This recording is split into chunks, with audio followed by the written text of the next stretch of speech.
back in. It's the American way, except America has gotten soft. But that is the American way. That's the way it works. This is the 6-6 King Jameson Williams, he's got it! Touchdown, Lions! Good morning, everybody. Welcome on this Tuesday morning here to X's and BrO's throughout the state of Michigan. We are broadcasting live as our golf tour around the state of Michigan continues. Today, we are at our friends Crystal Mountain. This is where the Michigan Women's PGA Championship will be taking place. Excited to talk to a lot of people about this event and want to thank everybody here at Crystal Mountain for welcoming us. As you can see behind me, they've got we're in the trophy room because they are expecting some inclement weather coming through around 7:30 or so. So we are preparing for that, and we're fired up to have a conversation with you throughout the morning, and we will get to the headlines coming up. But first, Andy McDonald is back with us after taking yesterday off, knowing that his sister was getting married on a Sunday night.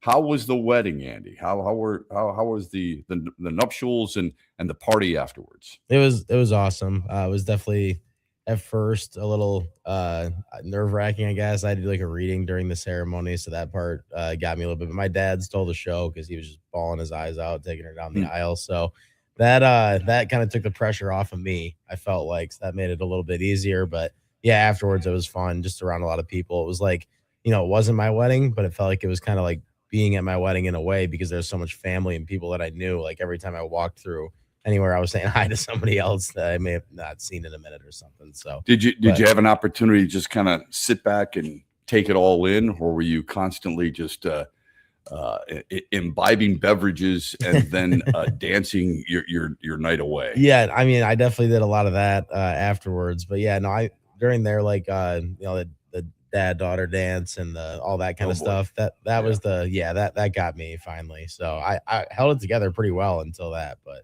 yeah, that got me pretty good. Yeah. So it's your sister. How emotional did she get during this whole process? Honestly, she stayed pretty good. I think during her bridesmaid speech, she got pretty upset. Like she cried a little bit during that. And then like with my dad, like I said, he was bawling his eyes out. So I think she definitely had a hard time with some of that. But for the most part, she seemed pretty good. And I'm happy for them. They're actually on their way to Italy this morning. So beautiful. Yeah. Wow. Excited to hear about how much they enjoyed one of my favorite stops on this globe. So no doubt. Congratulations. Welcome back. I know a lot of people where we were broadcasting from the other day at Watermark were asking about you and talking about your talents on the show. So I wanted to pass that along because we missed you yesterday. Although we played in the Scramble, the Paul Grady first annual. We're trying to wipe out Parkinson's, and Paul raising some money, and a lot of really good people there at Watermark Country Club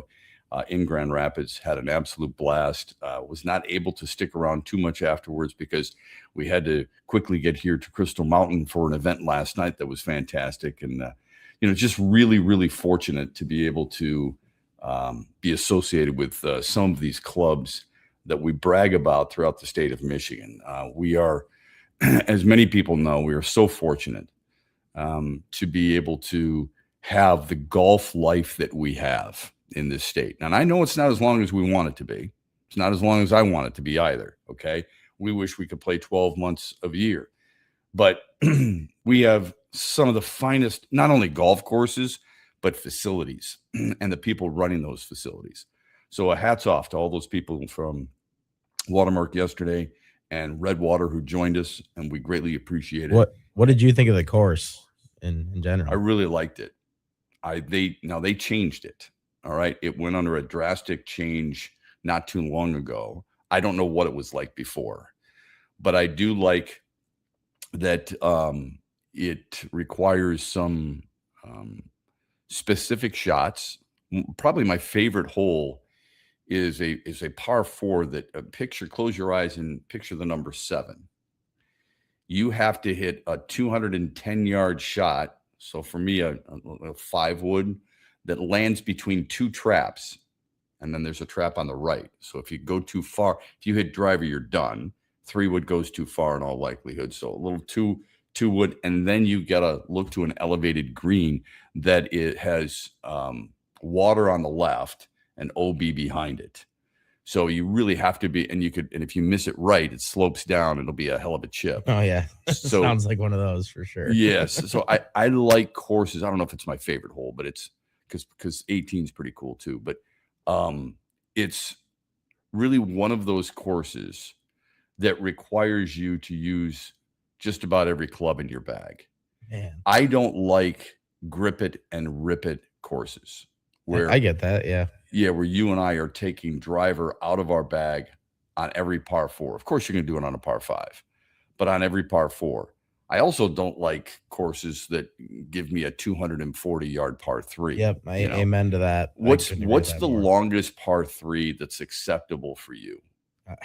I like a one. If it's going to be long, I like it to be like 180, 190. Yeah, in my mind. I was going to say I don't mind the 206s, 210s. Yeah, that's fine. I'm fine with that.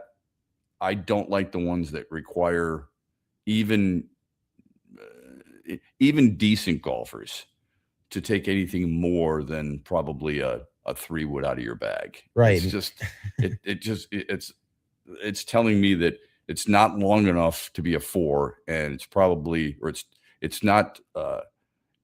too long to be a 3, but it's not long enough to be a 4. Yeah, because then you get some of those par 4s that are like the same distance, and you're like, well, this is too short. This is too easy to make it a par 4. I like this course. I liked Watermark because, first of all, it's beautiful, and it's in unbelievable shape. And it requires you to shape your shot a little bit so you can find trouble, but it's not overwhelming. So it's a good course for me. I didn't play it that well yesterday with my friend Mitch Lyons and BJ Dickey and John. We had a good group. We finished 8 under par. The winner one was at 11 under. We probably left 3 shots out there. We just didn't get it close enough to the pin. Fair enough. And I just didn't. I don't know what it was. 2 days ago, Huge and I went out and played the back 9, and I was fortunate. I played pretty well and shot a 37 on the back 9. Played from the whites though, so that's different. I mean, if you're playing from the blues, it's not as good a score. But I played from the whites, and on the first hole, Andy, the number 10, excuse me, it's a par 4. I was on in 2, and I 4 putted. That's how quick the greens were 2 days ago. That'll happen. Yeah, it's especially in places like that. Yeah, and then I parred all the way in until 18, and I happened to birdie it. I obviously the back 9's easier than the front. So yesterday, just was not feeling it. Just was not good enough to help my teammates out. But overall, it's the company in events like that, and it's the cause.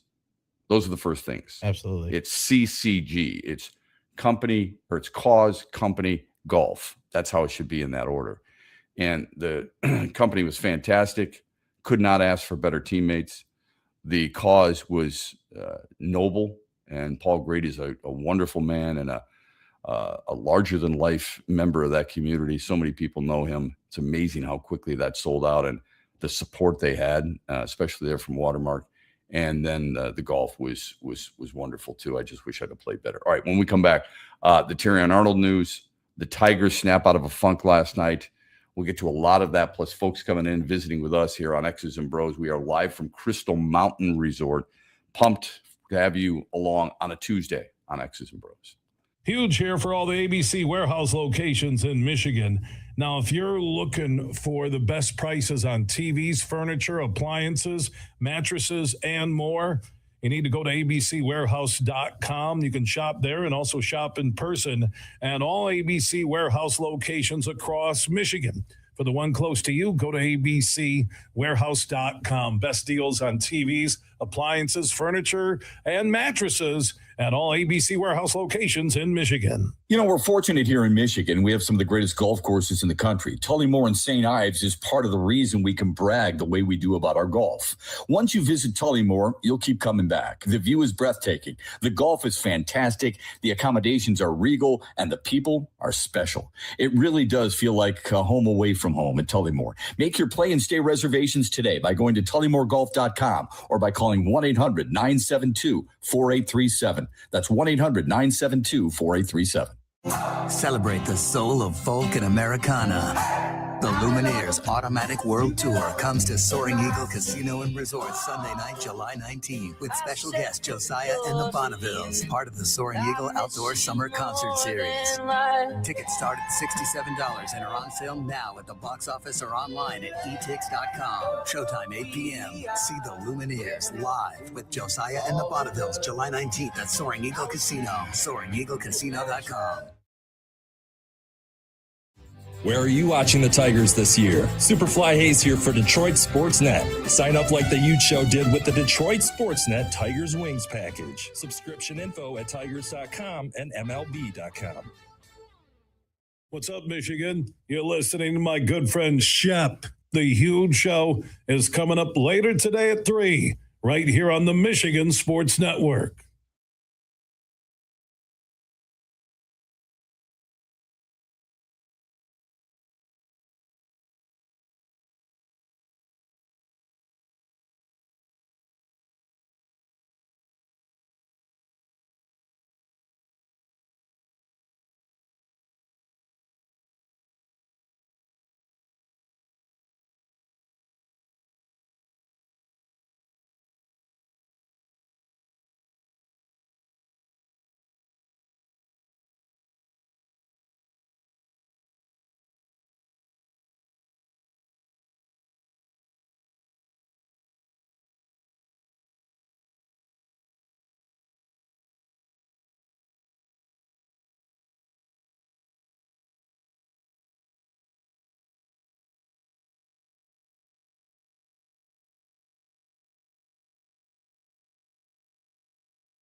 get back with you here in the trophy room here in Crystal Mountain. It's such a gorgeous facility. I stayed last night in one of the condos in the mountain region, the mountain area. All of it's really convenient. Okay, I don't know if folks have ever been here, but it's like its own little town in itself. And I would tell you, anybody who's out there, I was talking with my son about this last night, anyone who hasn't been here should pack up a couple of nights stay bag and grab some buddies and come up here, and you don't have to worry about a thing.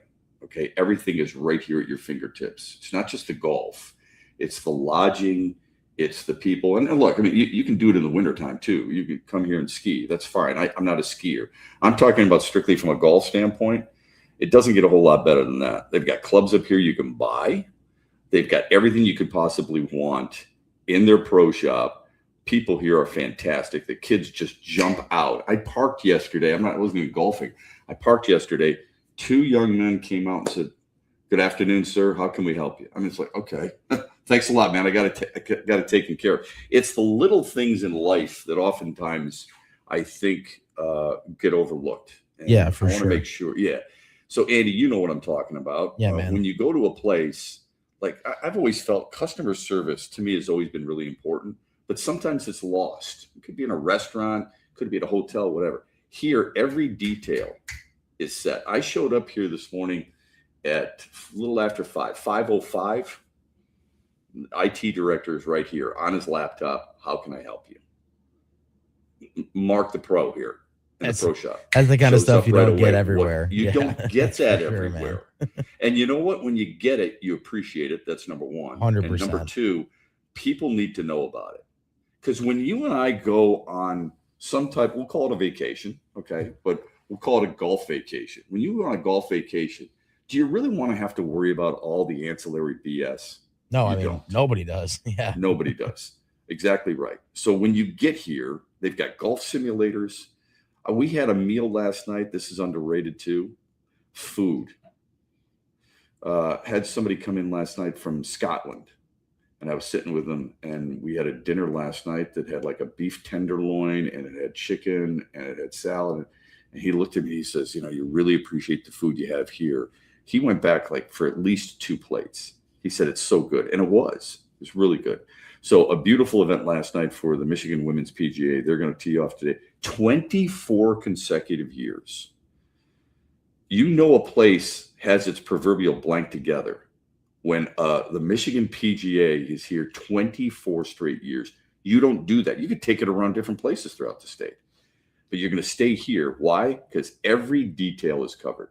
Every single one. Yeah, that matters for those kind of events, man. Like people care about that a lot. It's a big deal. It's a really big deal. All right, let's do this. This is a big deal for Terrion Arnold.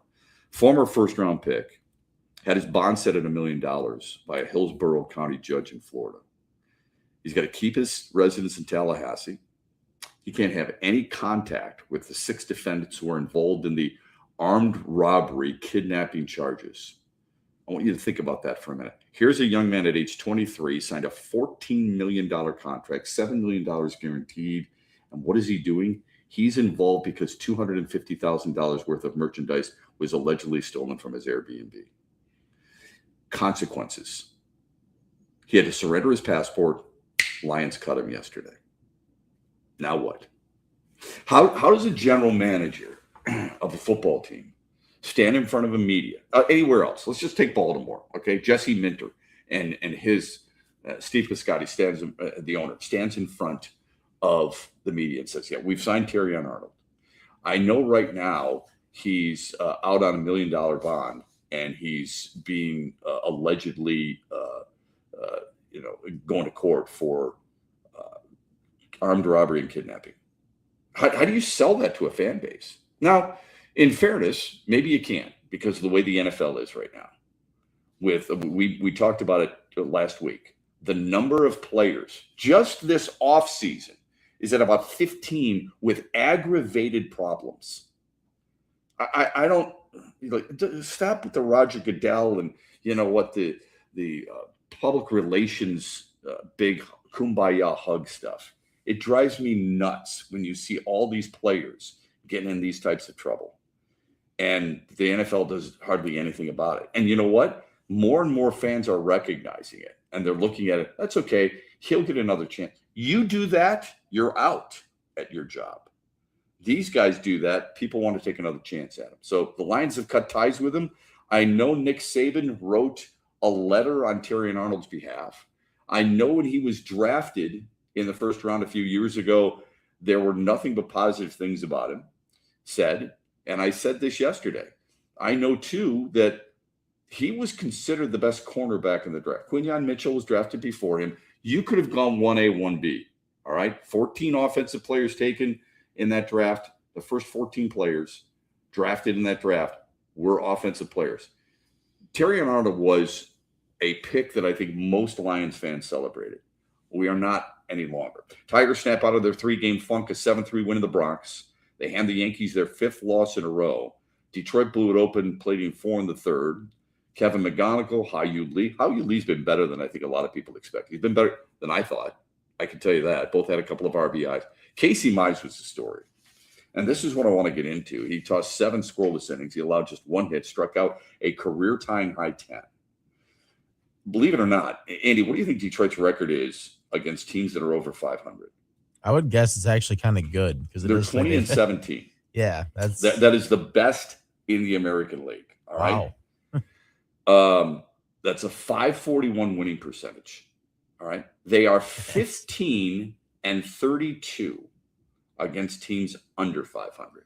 That's just one of those things this team does that would actually drive you more nuts in a way because they're playing good against good competition, but not playing good against when we talked about it in May, right? Their schedule on paper didn't look that tough, and yet they still struggled that much. That's right. And we said if we could turn it around and go 22-6 in June, but I also said that's not going to happen. Yeah, I know. Today's the last day of June. All right. They are 6-5 in their last 11 games. So it tells you something. Here's the other thing. And scoring first sometimes doesn't always matter. All right. Because you could score 1 run in the first like they did last night. And sometimes that's not nearly enough to hold up. But they are 24 and 22 when they score first. 24 and 42. 46 games this year. They're 24 and 22. All right. That is the most losses in the league when scoring first and second worst percentage when scoring first. All those blown leads they've had with the bullpen in the back end. Yeah. Yep. That's big. Casey Mize has been an absolute stud. What a night.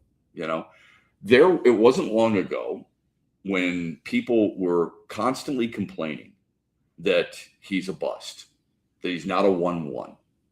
We've heard the same thing about Spencer Torkelson, and I get the Spencer Torkelson disdain, all right? Because I tried to warn people about this when they first drafted him out of Arizona State. I remember talking to Alan Trammell in Lakeland and Jim Leland. And Jim Leland says, I think the kid's going to hit 40 homers. Well, he's hit 31 twice.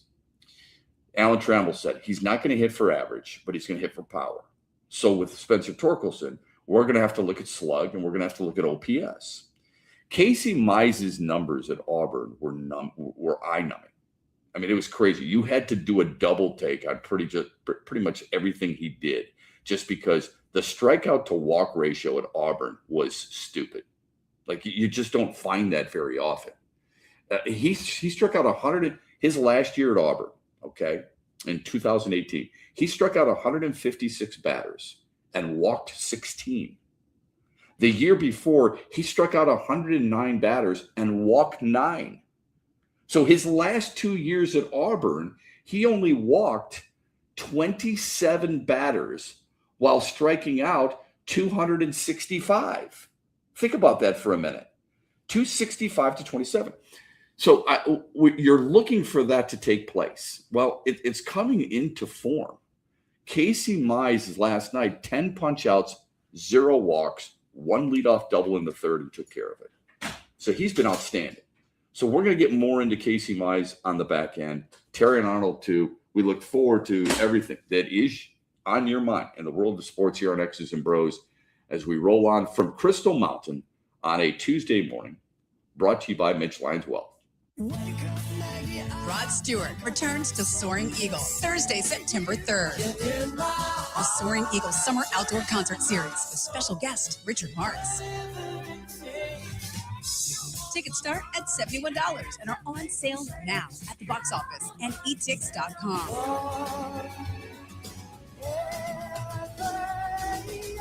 One last time, Rod Stewart with Richard Martin, September 3rd. SoaringEagleCasino.com. Our state is Mecca for golf, and one of Michigan's crown jewels is Tullymore and St. Ives, two world-class championship courses in one charming and beautiful location. The golf is challenging but fair. You're going to use every club in your bag. But let me tell you what makes Tullymore really special. It's the people. From the wait staff to the bartenders to the pro shop and the management, their sole purpose is to give you a memorable experience, and they do. Go to TullymoreGolf.com today and experience a Michigan masterpiece. Huge here for all the ABC warehouse locations in Michigan. Now, if you're looking for the best prices on TVs, furniture, appliances, mattresses, and more, you need to go to abcwarehouse.com. You can shop there and also shop in person at all ABC warehouse locations across Michigan. For the one close to you, go to abcwarehouse.com. Best deals on TVs, appliances, furniture, and mattresses at all ABC warehouse locations in Michigan. What's up, Michigan? You're listening to Shep. Don't forget the huge show later today at 3 on the Michigan Sports Network.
Okay, back with you here on X's and Bros. We are broadcasting live from Crystal Mountain. We are in their championship room. We're in their trophy room, if you will. We're glad that you're with us on this Tuesday morning. We were talking about Casey Mize just before the break, and he's been so good. If you look at his last 40 starts, he's got 207 strikeouts and 50 walks. He's got an ERA of 3. He's got a low whip. He's been a big reason why this team is even competitive in the first place when he's healthy. Tigers starters over the last 5 games, 31 innings, 1.45 ERA, 30 punch-outs. 5 hits per 9 innings. Really good. It's been that bullpen that stinks. But this is what happens, unfortunately, when the Tigers get a really good start, or when we as a fan base see something encouraging. We think they're back. And it's ridiculous to think that. It is. Second half of last year into so far this season, they are well over 20 games under 500. I was talking with a friend of mine last night. Is there anything we have seen this year that has given us an indication that they're going to go on some run that's going to have them win 14 of 16? I haven't seen it. I hope it happens, but I haven't seen it. And that's the frustrating part for me, because I keep reading all these quotes, we know our backs are against the wall. We're entering July in a much different position than we'd like to be in. We've got to fight our way out of it. Could the Tigers go on some type of run right now? It's like, oh my God, man. It's incredible that we go through those types of things with this team instead of just figuring who they are and identifying truly who they are. Now, is it the worst? No, it's not the worst thing. The Mets lost last night to the Blue Jays. Do you know what the Mets are? The Mets are 35-50. Okay? This is the fastest the New York Metropolitans have reached 50 losses in over the last 30 years. Have you seen their payroll? Have you seen the big names that are associated with it? It's really high. So I don't want to get too hyperbolic with this stuff regarding the Tigers. I'm not saying it isn't fixable and all those other things.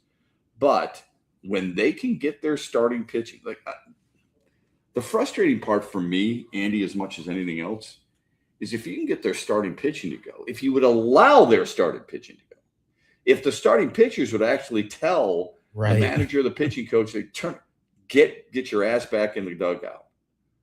When a starting pitcher goes 6 innings or more and allows 2 or less earned runs, the team's going to win 72% of the time.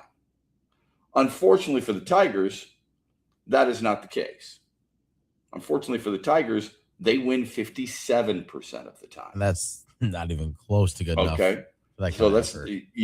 Those are the frustrating things that you have with this baseball team. And it's how you change it will be interesting. I want you to listen to In the Den, because I produced that one for today. And it's basically, listen, everyone's focused on Tarek Skubal at the trade deadline. And I get it, Arguably the best lefty. Christopher Sanchez would have something to say about that. Arguably the best lefty in baseball. You can make the argument he's the best pitcher. There's other guys who are having a hell of a year, and other guys who are in that conversation. I know we are in our own little bubble, all right? And I know wins don't tell everything. What number sticks out to you? What's the most important number? Is it ERA? Well, look at what's going on in Milwaukee. Jacob Mizorowski's got a 1.45 ERA. He has 146 strikeouts, Andy, in 16 starts. Nobody's close. It's obnoxious how good he is. And he also leads all of baseball in terms of whip, okay? Walks and hits per innings pitched. You know who's right behind him? The guy who throws for the Yankees tonight. Cam Schlittler is up for New York, and he's going to throw against Skubal tonight. So that's going to be very interesting on how that happens, all right? But I brought up Christopher Sanchez a little bit ago. Christopher Sanchez got a 2.13 ERA, and his WHIP is 1.1. You don't think people in Philly think they've got the best lefty in baseball? They should. You don't think people in Atlanta think that they've got the best lefty in baseball with Chris Sale? Chris Sale's got a 1.08 WHIP. Chris Sale has 109 strikeouts. Christopher Sanchez got 127 punch-outs. Now, Skubal hasn't started as many games, but I'm just saying those guys are in that conversation. That's all I say. But Casey Mize is going to be very interesting near the trade deadline. Because if you're looking for a high-end talent near the top of your pitching staff, okay, you want a top-end guy. Like anybody can get a fourth or fifth starter. There's a lot of those guys out there. Nobody gives a crap about them because they're hopefully not pitching in a playoff series. You want your 1, you want your 2, you want your 3, maybe your 4. But because it's spread out, you get the opportunity to sometimes double up. So how often are you going to go with a guy who you don't know much about or he hasn't been around very much? That's why I'm talking about. So you're going to trade for a top-end rotation guy. Casey Mize is in that conversation with people. There's no doubt about that. And he should be in the conversation. What you're going to get for Tarek Skubal is going to be different what you get for Casey Mize. But if you're going to trade for Casey Mize, you should be able to get a hell of a haul because the team can sell that. Anytime you look at a trade deadline, I don't care what league it's at, think about what that general manager is going to say from a positive standpoint about his guy that he just acquired. Casey Mize, you'd have a lot to say about him, wouldn't you? No doubt about it. All right, speaking of trades and how this possibly might work out. And by the way, it's a long resume for Casey Mize, a long sample size. Maybe not the resume you're necessarily suggesting, but it could be a long sample size. I gave you the last 40 starts and how good he's been. But if you look at it from a standpoint of trades, we shift gears and we go to the Pistons a little bit. Jalen Duren right now is exploring some things. And the reason I bring Jalen Duren up because I want to know if people, I know there's a lot of people who don't necessarily like him because of his playoff performance. And they think he's just a put back and slam dunk kind of guy, which I've gone over this over and over and over again, giving you examples of it. There's video examples of it. There's plenty of statistical examples of it. He's more than that. He's not as deep as you'd like him to be. Not saying he is. He doesn't have the vast offensive game that he should have, but he's 22. We have a hard time coming to grips with that because so many people have made up their mind already. I've already gone on record. I wouldn't give the guy $400 or $40 million a year. No way. 30, that's kind of the going rate. It's kind of what you're paying. All right. But he's exploring free agency. He's going to test free agent. He's a restricted free agent. It means he can go out and he and his team can say, I think this team would be a good suitor for us. Let's approach them. They approach them. Andy, you're the general manager of the Sacramento Kings in this regard. What do you think about my guy's talent? Would you want him on your roster? Would you do a sign and trade deal? Because that's what it would require in order for the Pistons to get signed. Pistons have said they're going to match just about any offer. I'm a little confused at why Jalen Duren is going through something like this because the Pistons can offer up to 5 years, $287 million. All right.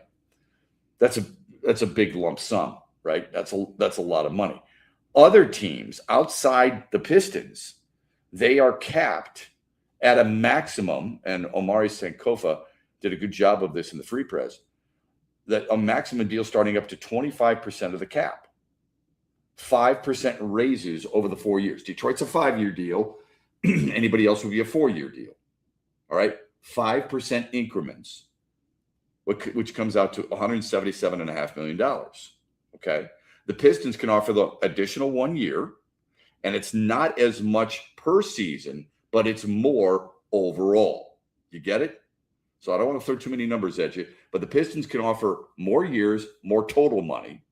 An opposing team offers 1 fewer year and more money per season. These are all guaranteed anyway. So I don't get what the big deal would be if you're looking at Jalen Duren. how much does that scream to you that he wants out because he wants to play somewhere else? How else are you supposed to take it? So a 5-year, $200 million contract would exceed an outside team's best offer by $23 million, but fall short on a per season basis of about $4.5 million. So if you're capped at 4 years, 177 in a sign and trade, and the Pistons over 4 years, and the Pistons can sign you 5 years, $287 million, why would you not want to stay in Detroit? The only thing I can think of is the Pistons are well below that number. It's got to be. I mean, it's got to be well below the number it's of a, 287. It's a very interesting thing that's kept developing here. I'm just saying. Yes, I didn't see it really going this way, but dude, it's got to be way above 177 and a half. Okay. So if you're looking at that, how in the world do you say, I think I want the 177 and a half because I'm going to make more money per season and it's only 4 years. It gets into free agency faster. So maybe that's what he's looking at. But this is just one of those situations right now where we're looking in Detroit and we're looking at Detroit sports in general. And you're seeing Dylan Larkin, obviously. Right. We're seeing Tarek Skubal. He says all the right things, but you and I, neither one of us believe that he's going to sign. No, right? we all know it's going to happen there probably. So think about it for a minute. You're losing a captain in hockey, possibly, because I like what Steve Yzerman has said recently. I think it's a smart thing to say. Yeah, I agree with that. Okay, and we'll play that. I think you have that, so we'll play that here in a minute. Sure. Okay, so we'll play that here in a minute in case people missed it. I'm sure you saw it. You're losing a captain. You're losing arguably your best player on your baseball team. He's your best pitcher for sure, but I don't know if he's your best player. Okay, and now you're losing.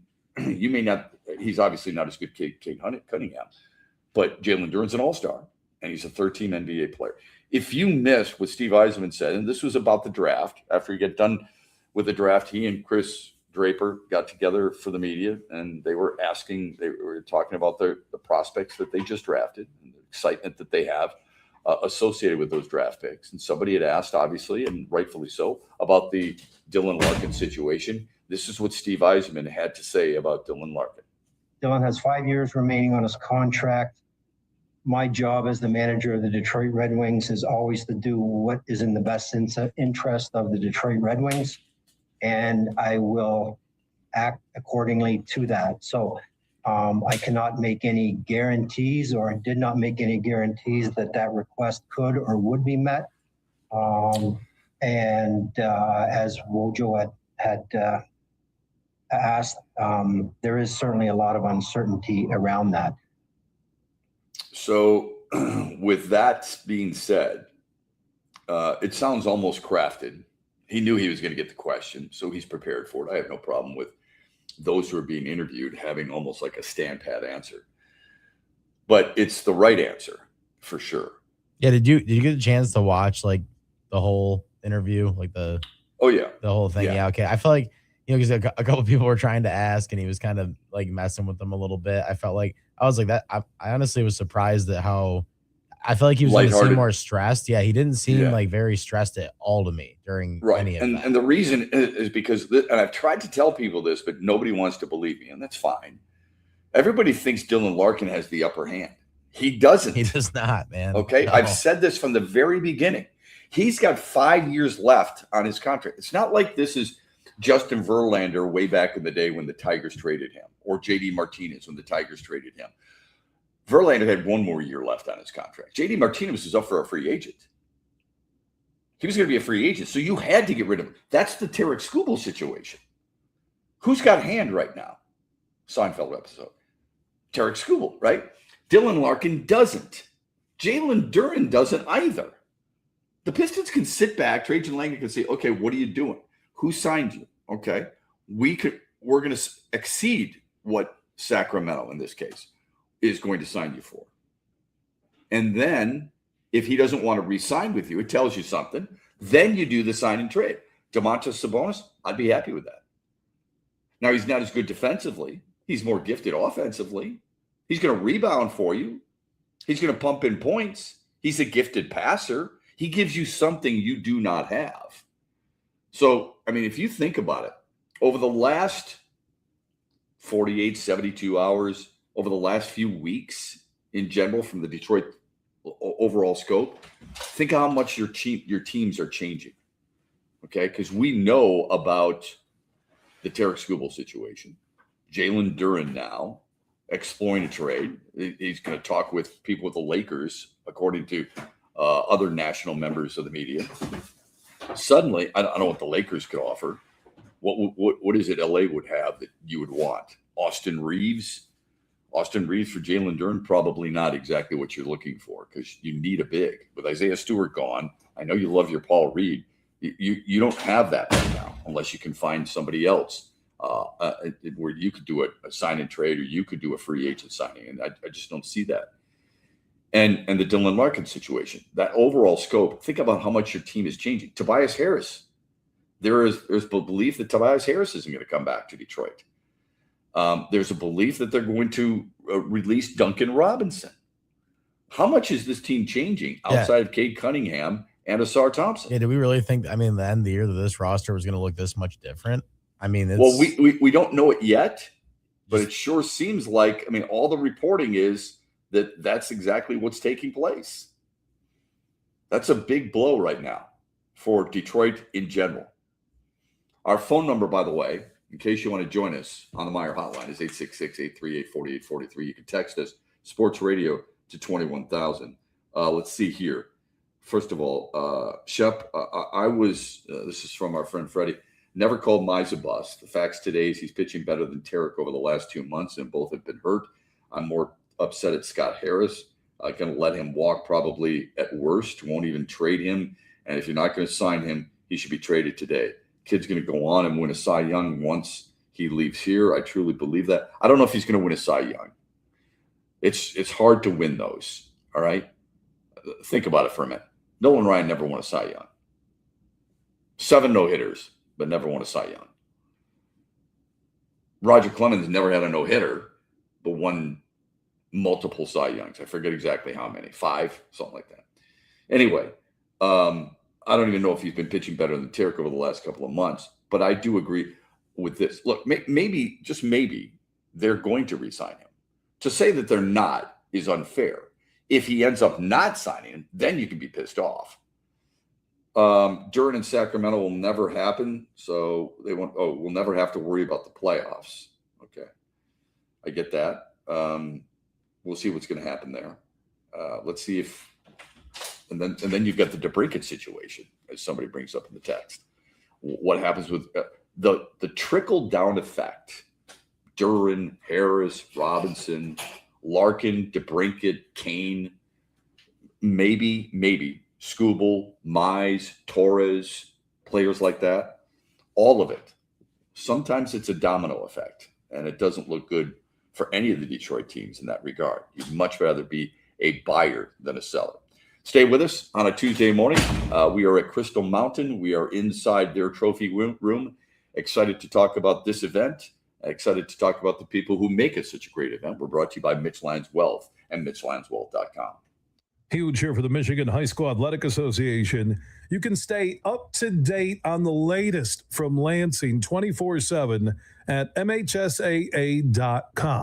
at MHSAA on Twitter, and MHSAA on Facebook. The latest news, press releases, and stories connected to every high school in the state of Michigan, available for you 24/7 from the Michigan High School Athletic Association. Log on to MHSAA.com, at MHSAA on Twitter, and MHSAA on Facebook. And if you're looking for archive, boys and girls, high school sports, MHSAA.TV. That's MHSAA.TV. 24/7, everything you need to know about high school sports in Michigan. Log on to MHSAA.com. The stock market goes up and then it goes down. It's fine while you're saving for retirement, but as you get closer to retirement, it can cause stress. Mitch Lyons here, founder of Mitch Lyons Wealth. In my NFL days, this season could be a real roller coaster and a lot of fun, but roller coasters in retirement aren't as much fun. Do world events have you wondering if your retirement is safe? Will your money last even if the stock market were to take a dive? Have you had your retirement account stress tested to see what kind of risk you're actually taking? Let's not leave your retirement to chance. Hope is not a plan. Contact the pros at Mitch Lyons Wealth today and put us to work for you. Let's ensure your plan works even if the stock market doesn't. Text PLAN, PLAN, to 844-867-8335. That's PLAN to 844-867-8335. MitchLyonsWealth.com, your best game plan to protect, grow, and win retirement.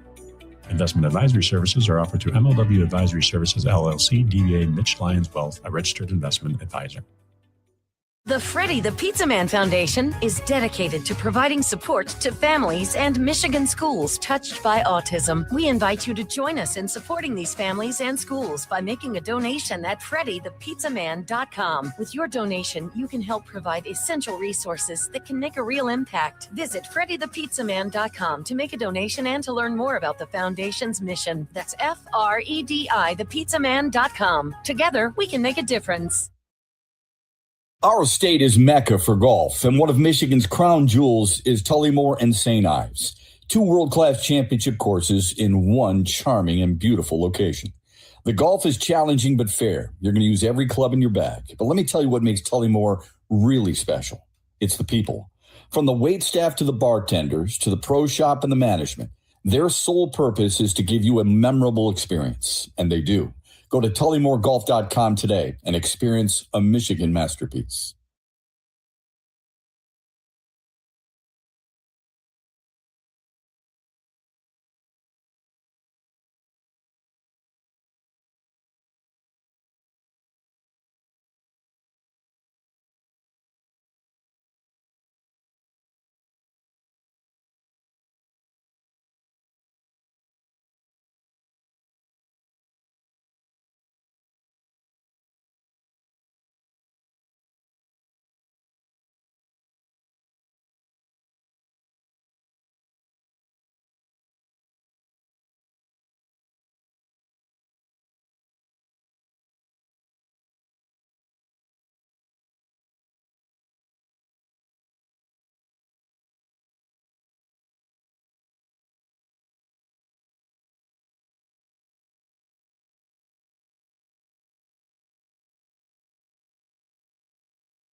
the program. Glad you're with us here on X's and BrO's throughout the state of Michigan. We are live at Crystal Mountain. It is here where they have the Michigan Women's PGA Championship. They have done this for 24 straight years here at this beautiful facility.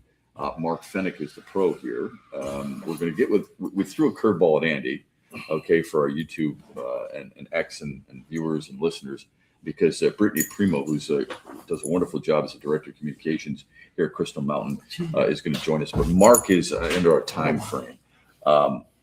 Mark has joined Bill Simonson plenty of times, but never on TV. So, but you do look good. You should be on TV. So it's good stuff. Yeah.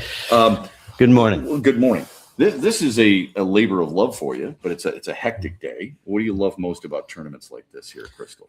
Oh, you don't have time to think, right? You just play, pull the trigger, right? Which is what we train to do and when we play the game, but now in operations we do the same thing.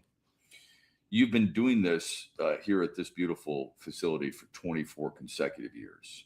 What's that tell people about how well you guys do your job? Well, this is a team here. The Crystal family is a big team, and maybe let's look back to like a hockey team or something. Well, we don't want to really look at the Wings right now because with captain issues, but we have a great captain. Yeah, captain issues. We have a great captain in our ownership, and that guidance has been fantastic. In what way? Because I think the best leaders allow the people they hire to do their job, right? Yeah. We have great leaders in every department here, and this is a big property, like you were talking about earlier. This is a small city in its own. Yes. And every department has great leadership and working together as a team. You know, we can roll the lines, right? Mm-hmm. 1 through 4 and keep it going. Did you play hockey growing up? Yes, I did. Yeah. Okay. Yeah. All right. I did. Yeah. What were you? All my life. Were you a center, a forward, a winger? Yes. Okay. All right. I was a center. So do you compare? That's interesting. Do you compare your hockey background to something, maybe what you're doing right now? You want that type of attitude from the people you work with? Well, yeah, today, yes, absolutely. And it changes. It's just a team. Growing up as a team member, I bring that to the table in our operation. And maybe it's baseball, and we're not really looking to hit home runs every day, but if we keep getting base hits, we're going to knock runners across the plate, and we're going to score, and we'll be successful that way too. And that's what brings us to 24 years. Yeah, Mark Fennick is the pro here at Crystal Mountain. He's busy. He's got a great team. You can see right there, Mark Fennick, the director of golf here at Crystal Mountain, joining us here on X's and BrO's. You guys are obviously busy, not just with this event, but really all summer long, really all winter long too. How busy have you been so far, and what do the prospects look like for the rest of the summer? Super busy. We just kind of kicked it into gear a little bit. The heat and the humidity has arrived, and so have some really good players this week for this major for us and for the Annika Tour. This is a major for them. They've got a lot of money on the line. We had a great winter here. Golf, our golf packages are going over well. We do a lot of things for locals. Great rates for everybody to get on the first tee. What's it like right now in the golf world in the state of Michigan? I can't imagine it's ever been better right now. It's pretty good. Yeah. For not only Crystal, but for a lot of properties. And, that's our weather and our conditions and our turf grass and how we play the game here versus if you were out west or down in the desert. It's a different game when you get to these conditions. It's like changing the playing field all the time. We're not the same, and our conditions are fantastic. You can really enjoy the game on these types of conditions here. So that's interesting. You've played all around the country, I would guess all around the world. With your skill set, how is Michigan different, and how should Michigan golfers prepare for the different type of golf that we have here in our state? Cool climate turf grasses. So we have bent, blue, fescues, those types of grasses. You can choose proper equipment to play out of those types of conditions. You can actually take a divot without getting stuck. The ball rolls a little differently on the green. You can see your roll a little better. When you start to see your roll, you can educate yourself. And let's say you're working on putting. You can see what the ball's doing in your practice skills, and learn about speed and direction, and take those things to the playing field, and play the game after learning how to play the swing. You know what I'm seeing more and more of my friends do is they're throwing 4 irons and sometimes even 5 irons, definitely 3 irons. 3 irons and 4 irons out of their bag, and getting more woods in their bag, lack of a better word. Okay. Hybrids, if you will. Have you noticed the same thing? Number one. And number two, what are the pros and cons of something like that for people who don't hit it like you do? Well, first of all, long irons are getting a lot easier. Manufacturers have changed the look of long irons. They're making them more forgiving. They're putting more bounce on them. They're on a little bit of a comeback. They went away because you had to hit it right on the dime, right? Yeah. And now you don't have to do that so much. They're putting tons of tungsten in the toe and the heel, and they're very forgiving. So they might change the name. They're called utilities now. But hybrids have changed over the last 20 years. They've evolved from a rescue to the hybrids to, where they've really come full circle, and they're a much better club also. And we're seeing a ton of higher lofted fairway metals. They're not fairway woods anymore. They're not their 3-wood or 5 woods anymore. There's no wood left in the club, right? They're all metal, and the 7 and the 9 metals are really they're the trend right now. And it's not only from amateurs, but we've got a lot of really good players out here, a lot of pro ladies out here right now. And even, I watched a YouTube video the other day with a little swap of bags with McIlroy and Fleetwood, 2 of the top players in the world. They switched bags and played 3 holes, and McIlroy played a 9 metal into a par 5 for an eagle. So, even the top players in the world are going with these higher lofted fairway metals. What's it allow us to do? Why would we do that? Oh, the biggest thing in fitting, and we're good fitters also. We've been fitting for a long time. We here at Crystal, you're saying? Yes. We look for landing angles. The manufacturers want a ball that launches at a certain height consistently through the bag, top to bottom, with a certain amount of spin or not a lot of spin. And then it has to come down at certain landing angles. We want stopping power. So we look at golf balls, lofts of clubs, and we go to these longer fairway metals. They're letting people come down on pins, like long par 3s, second shots into par 5s. They're being able to pick a tucked back right flag, let's say, and drop a ball in on it instead of having to worry about running something up there. It's all about landing angles and the percentages. And we look for those numbers when we fit. I'm always fascinated by the difference between how you look at a golf course and how you look at a golf hole and a shot compared to me as well. But the one thing that I've always talked to pros about is getting fitted for your putter. Not enough of us recreational golfers get fitted for our putter. Yeah. How important do you think that is, and why don't we do that? Extremely important. We see all kinds of putters. We have a great golf school here, so we see a lot of different equipment in bags. And when it gets to the putter, you have to have the mechanics of the putter correct that fit what you do as a player. So besides the fundamentals of an actual putting stroke, you're first of all, it's 40% of your score. So 40%. You got to have a putter that you want to say to somebody, hey, did I tell you could touch my putter? You want to like your putter, right? You want to like the aesthetics of it, the lines, how it sets up, but there's mechanics involved too. And in putting, we talk about what's called toe flow. And toe flow is how much that putter opens and closes through impact. Some people like it to stay straight back and through. Some people like it to be a little bit of an open flow. Some people like it to really arc. And the putter designs are built around that. Okay, but you got to get it fitted, no question. Yes. I could talk golf all day with you. You're great stuff, man. Thank you, Mark Fennick. You do a wonderful job here. I know Billy's over here quite a bit with the huge show. We're glad that you're with us here this morning. Well, you're just as huge. Keep doing the great work. And your staff is fantastic. We'll be back with more after this here from Crystal Mountain on X's and Bros. Farrah's Coffee has been family-owned and operated for over 100 years. Its popular Den Blend and Dark Roast is more than coffee and more than the official coffee of the Detroit Lions. It's a call to rise. Farrah's Coffee and the Lions are the perfect match. They embrace those who show up early, cheer loud, and never back down. Den Blend is perfectly roasted in Grand Rapids and provides the ultimate fuel for fans who wake up and roar. Whether you're tailgating at the game or cheering from your couch, Den Blend is your go-to coffee for your game day ritual.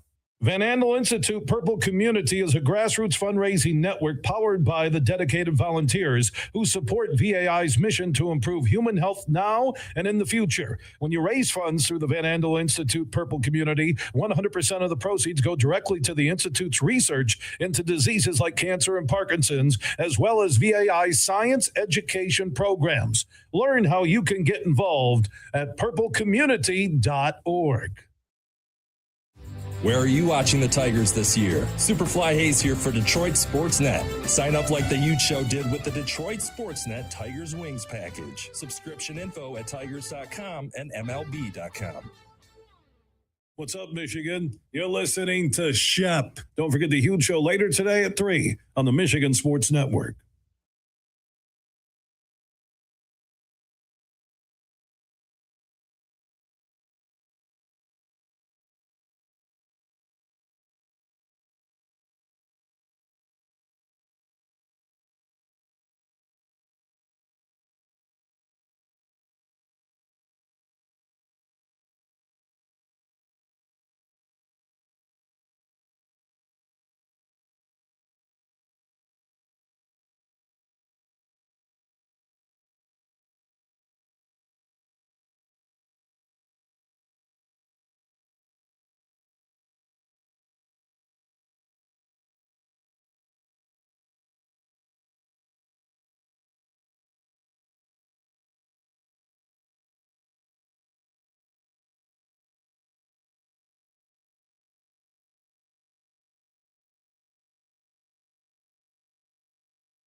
with you here on X's and Bros. We've just brightened up the set a little bit.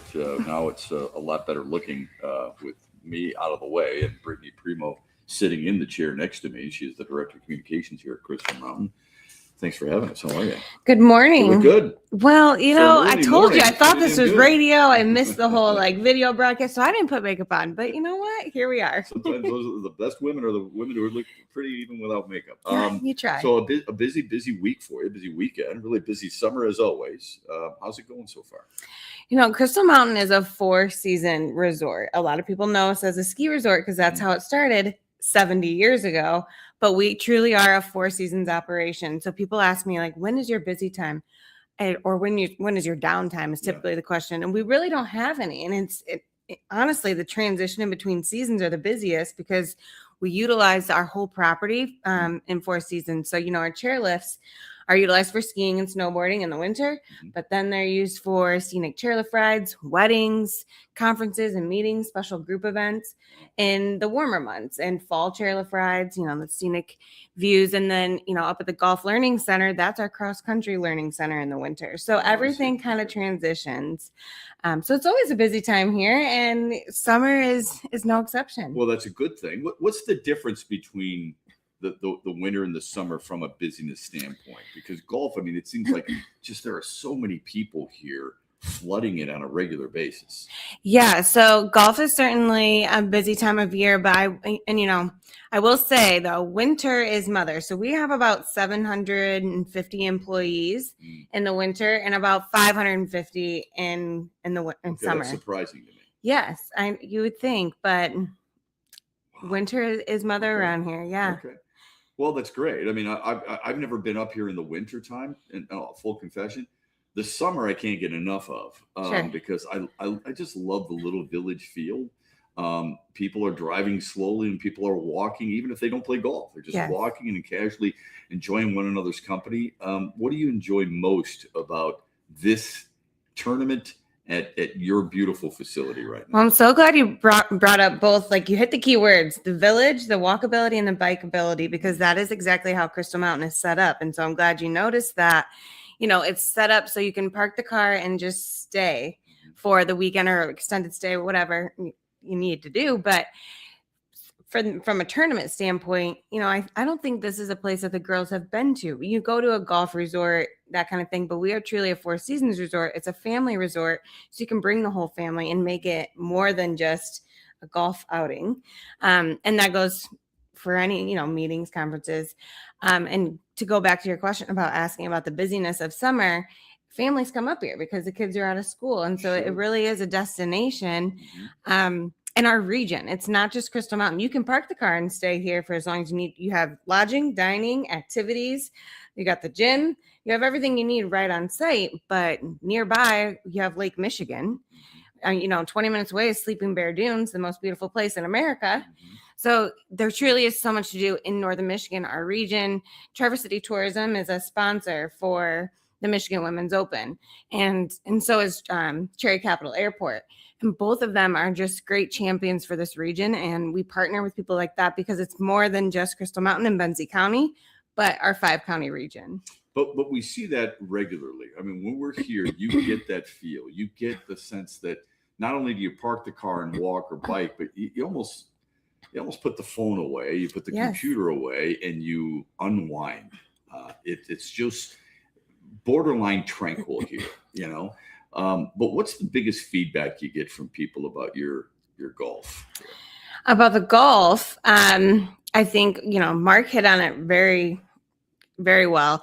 We have long summer days in Northern Michigan. So the sun rose at 6:30, it's not 6 o'clock. It's not going to set till 9:30. So people come out and they can play multiple rounds of golf. They get the crisp morning air. You get that Northern Michigan feel. It's a little muggy today, but this is what we pray for after a long winter. We're like, where's the heat? And here it is. And now we're like, where's the AC, right? But yeah, I would just say it's the conditions. It's the long summer days. It's not feeling rushed. And, Crystal Mountain golf courses are cut into the woods, the forest. So you're not surrounded by traffic or trees or people. It's more like deer, rabbits, occasional bear out there, but I haven't seen one on the golf course. But So it truly is just getting away into that true Northern Michigan golf. Perfectly said. So with this tournament here that has become synonymous with Crystal Mountain, how much do you appreciate what we've got here? And what are the things you want some of these young professional ladies to appreciate about this area if they haven't been here yet? People like Sarah White have been, but those who've been here for the first time, and then I want the feedback from those young ladies too. Last night's event, by the way, a dinner event under a white tent, was beautiful. I mean, just perfect. And I feel guilty because it was up to me to make the call to go inside or not, but I just love being outside. I'm like, we're in Northern Michigan again. We've been like praying for this weather. So here it is. But I did get a chance to talk to a few of the pros, and, a few of them have maybe been to Michigan, but it's been downstate more in your guys' neck of the woods, Detroit, Grand Rapids, Ann Arbor. And they're like, it is a different world up here. I think once you cross that Cadillac, it's an argument on where up north starts, but once you cross that line, you can kind of determine where up north is. And going back to your question about my favorite part, I mean, it's just everything you said, the unplugging, hospitality in our leadership too. Mark touched on it, and going back to like the women's aspect of this tournament, our owner, Chris McInnes, has been, a champion for women's golf for nearly for 25 years. So it's trickled down, we certainly feel that. And so we will do whatever we can to keep this event here for many more years to come and welcome back more. I mean, we have 135 people in the field, 135 female golf players, and at least 80 of them are the Annika Tour players. And I would say majority of them have not been to Michigan before. What's the impact, financially for the locals, do you think, for a tournament like this too? Well, and that's year round, right? I mean, especially right now, again, people they flock to Northern Michigan in the summer because it's beautiful. And so in the winter, it's important to have a business like Crystal Mountain that can employ our locals year round. And that's really what drives us here, is the fact that we are putting dinner on the table for so many families. I mentioned how many employees we have, and that's true. We take, and we want to work hard, play hard. So all of our employees have access to our golf courses, to our ski hill, to the amenities. So it makes a huge impact locally in Benzie County. We are one of the largest employers in Benzie County, and which Benzie County is like the smallest geographical footprint in Michigan. So from a county standpoint, so it makes a big difference. What are you communicating to, as the director of communications here? What are you communicating to, members of the media and just people outside the state? How many people are you trying to reach outside the state so those who haven't experienced the greatness of Northern Michigan can come here and experience what we're fortunate to experience on a regular basis? Yeah, I think it truly is just the base camp feel. You can come to Crystal Mountain and treat it as a base camp because, as I mentioned, it's not just Benzie County. I mean, go to Frankfort, go to Sleeping Bear Dunes, go to Traverse City, and you're going to get great food. Friendliness, that's another thing that we get back on our surveys. I mean, I would say that's probably the number one thing is friendliness of the staff. That's got to make you feel really good. Yeah, and it's true, and it's not just a marketing ploy. Like it really is. It's not a tagline. It's not. It's real. And I've come to believe that because I read the surveys myself. I'm like, okay, this is real. Like people are, we hold the doors. Hospitality is, again, it trickles down, and it's kind of the leadership has always said, when you are welcoming someone to Crystal Mountain, act as if you're welcoming them into your home. Mm-hmm. And I feel like that's how all of Northern Michigan is, because we know that tourism is so important to our region. That kind of slows down in the winter, unless you have a fantastic ski hill with 59 downhill runs. But so yeah, and again, kind of going back to that, like Ironfish is right down the road. They're 2 miles from here, Michigan's first farm to glass distillery, and they know when we're busy. So when we have a tournament like the Michigan Women's Open, people get out and explore the area. And that's kind of what I always tell people is it's not just Benzie County. Make sure that you drive 20 minutes one way and you're going to find something beautiful. It's about leadership, and you and Mark are at the head of that. And we're grateful that you are. Thanks for representing the state and this area so very well. And really proud to be here. Thanks for the time this morning. It's my pleasure. Thank you. That's Brittany Primo. She is the Director of Communications here at beautiful Crystal Mountain. We're going to talk a little football when we come back. Jeff Jenick, former Eastern Michigan head coach, Northwestern assistant coach, will join us because he loves this place just like we do. This is X's and Bros. Stay with us. Huge here for the Michigan High School Athletic Association.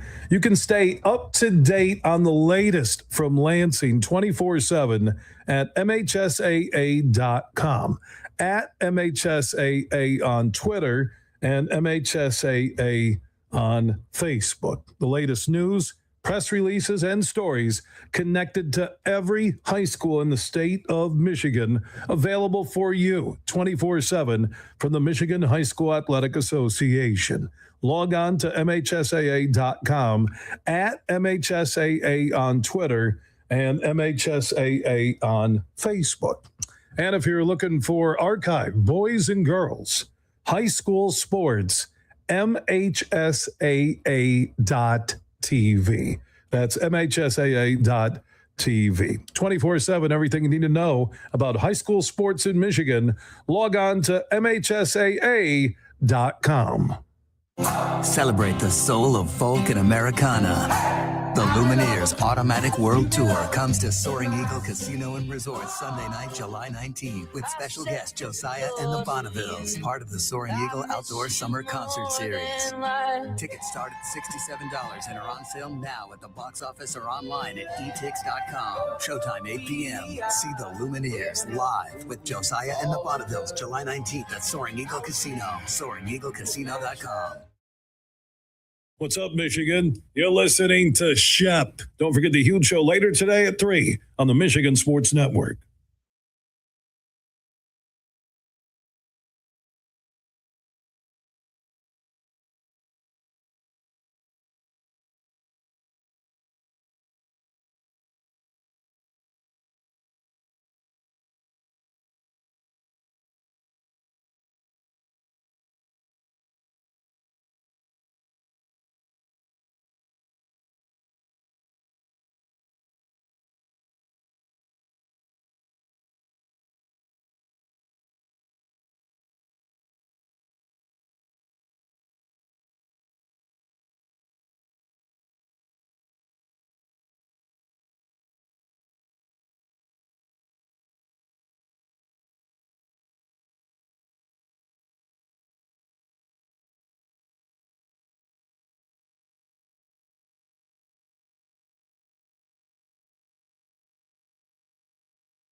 Here at Crystal Mountain, we are broadcasting live. Jeff Jenick is a friend of ours, college football coach. He's been head coach at Eastern Michigan, coached at Cal, coached at Northwestern. He's been all over the map, and he joins us here to talk a little college football because you live up in this area. You just love this area. Absolutely, yeah. We sold our home in northern Chicagoland and moved to the Frankfurt, Traverse City area and really enjoying it. Yeah, it's fantastic. Plus, you're big into the golf. The golf course here is fantastic. Well, the practice facility here at Crystal Mountain is second to none.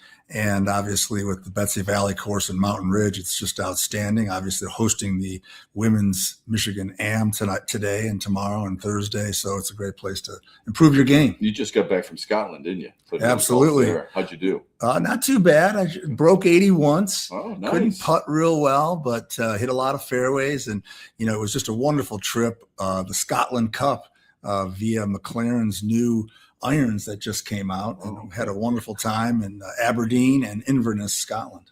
Are you playing the McLaren clubs? I am. Do you like them? I do like them. They are really firm. You get good contact, and I really like the trajectory coming off the ball. Are they forgiving? Yeah, I think you have to hit a good shot. I wouldn't say that they're forgiving. I think that you have to hit the ball in the middle of the face, and when you do, so that's a problem for me. So that's okay. I get it.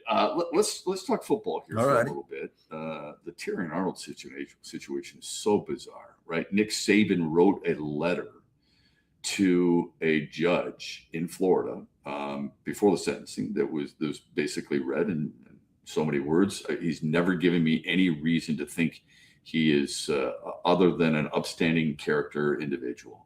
How do you think an NFL team should handle, even though we know the Lions have cut him and released him, how do you think an NFL team handles that situation? Well, I think that, from a media perspective, about 20, 30%. Obviously, Brad Holmes and Dan Campbell have a vast majority of the information. So you got to trust that they have the information and make the appropriate decision.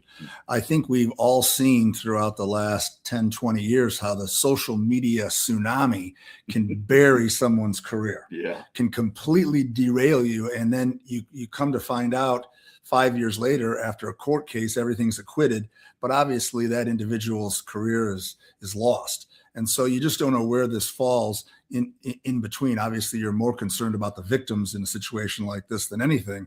But from an NFL perspective, you really have to weigh what you have, and then you have to determine the aspect of the next man up. You've got to go ahead and get DJ Reed and Rock ready to go, and you just got to move forward. Or Keith Abney, absolutely, your fifth-round pick out of Arizona State. That's important too. We've talked to, let me focus a little bit more on Arnold, and then we can get to the cornerback position specifically. This seems to be out of character for him. What happens to players who you recruit, you draft, partly because of their high character, and then suddenly they stumble a little bit? Is it money? Is it people are hanging around? Is it a combination of both? I think it's a combination, but I think that there's an aspect from a psychological standpoint of self-sabotage. And you get to the point in your career where everything is going great. You have all the money you need. Your relationships are good. And in some cases, people from your past can bring you down because there's jealousy, et cetera. But also it's a psychological aspect where you can just sabotage yourself. And I'm not saying that Arnold did that, but there's obviously cases in athletics and other walks of life that happen. As a coach, how do you, I don't want to say prevent this, but how influential can you be to make sure your players are on the right path? Well, I think you can be very influential. When I was at Eastern Michigan, we started off in the first few months with some really negative things publicly, et cetera. And then we went almost 4 years without any off-field incidents. And so it's something that you have to talk about all the time. Obviously, winning is critical. Getting bigger, faster, stronger in the offseason is critical. But you have to really pound into your staff and your players that you are representing more than yourself. And it becomes from me to we. The last name on your jersey is important, but the NFL shield, or in this case, the Detroit Lions brand, is way more important. And how you affect the young people in our country by your behaviors is very important, because you have the privilege to play in a sport that's recognized all over the globe. College football coach Jeff Jenick joining us here on X's and Bros as we broadcast live from Crystal Mountain. What would you say to a guy like Terry Arnold as he's trying to go through something like this? How would you help guide him? Well, I think you have to just really support and love the individual. Do you think the Lions have shown they don't because they've released him? That's difficult to say. As I said before, Brad Holmes and Dan Campbell have all the information. And so when you have all the information, your decision making becomes, I think, somewhat easier. But I think that's very, very tough because, you're looking at that young man as not just an employee, but, almost an extension of your family. And especially if you're drafted in the first round, obviously we all know the financial implications of that. Mm-hmm. So it's an interesting thing. I don't think I have the answer to that, but it's a challenge for sure. What about the locker room? Well, I think the locker room, depending on, the level of character building that he had, the amount of say he had, I think that's somewhat important. But I believe that in an NFL locker room or a college football locker room, that you're really going to move forward quite quickly because the clock is ticking. Everybody's on vacation right now, but training camp is on the horizon, and obviously the preseason and beyond is on the horizon. Is the timing an issue? Well, I think it is from the aspect of, can you get another player in? Can you go to the waiver wire and get another player to improve your roster? Obviously, every NFL team is going to bring 80, 90 guys into camp, including 4 or 5 extra corners. So can one of those young men step up? The cornerback position in general, I think it's the second hardest transition from college to the pros. Where do you rank it, and what makes it so challenging at the next level? Well, I think that, because of the nature of the position, that you're on an island and you are dealing with expert route runners in the wide receiver area, that it is very challenging. And, I think that playing offensive tackle is very difficult. Certainly quarterback is there, but definitely the cornerback position, because you've got to come up and be physical in the run game. And then you've got to cover some of the most elite athletes in the world. I think it's a very significant transition from the speed of the game perspective, mm-hmm. and just the aspect of great wide receivers being able to stem their routes and really fool you at the top of the break point. What's the hardest challenge for college coaches these days? In maybe not just football, but all of college athletics, with the wild west continuing. You've lived through it. You had to deal with it. What is the biggest challenge? I think the biggest challenge is the aspect that a vast majority of us got into college football coaching to certainly coach a football game, but more importantly, to really take young men that you meet in the recruiting process at 16, 17 years old, develop them as young men, develop them academically, and then certainly from a football system perspective, that they embrace your system, and then all of a sudden they're doing that in front of hundreds of thousands of people is very rewarding. Well, what has transpired now, is that all of the recruiting is really financially based. So in your career as an assistant coach, head coach, you really develop your marketing techniques, your sales technique, your relationship building in the recruiting process. And now really all of that goes out the window, because I can be the best salesperson in the world. And if somebody offers a young man $100,000 more than I am, well, there they go. And so I think it really becomes very transactional. And in talking with some of my friends, they said they really have to deal with it on a quarterly basis, because every player has an agent. And so you have the season, you have the winter, spring, summer, and they're dealing with contract negotiations per player every 3 months. So it's very challenging and very transactional. Should every football program, we'll just use football because basketball, there's, I think, almost double the number of college Division I football programs. Should every one of them have a general manager, do you think? I do. I do believe that it certainly helps. And certainly the head coach is going to be the quasi general manager, but having somebody be able to manage that salary cap, because we all know every school's got a certain amount of money. Rumors that LSU's roster is 60 million, Texas 40 million, Ohio State 40 million. You know where that target is. And so therefore distributing that money effectively is really important. Well, not just that, but that general manager also has to identify high school talent. There's no doubt. You have to develop a great pipeline of high school talent. You can't just live completely in the portal.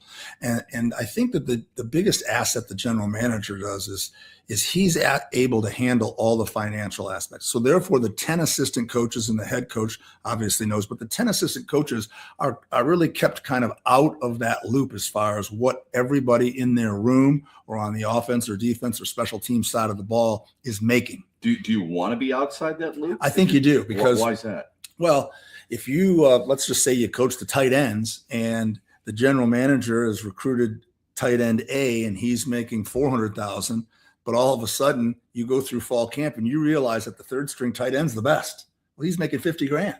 And so you then have to get with the head coach and the general manager and say, this guy's the best. If we want to win games, we need to play him. And so that's where things become a little difficult, as it does in the NFL.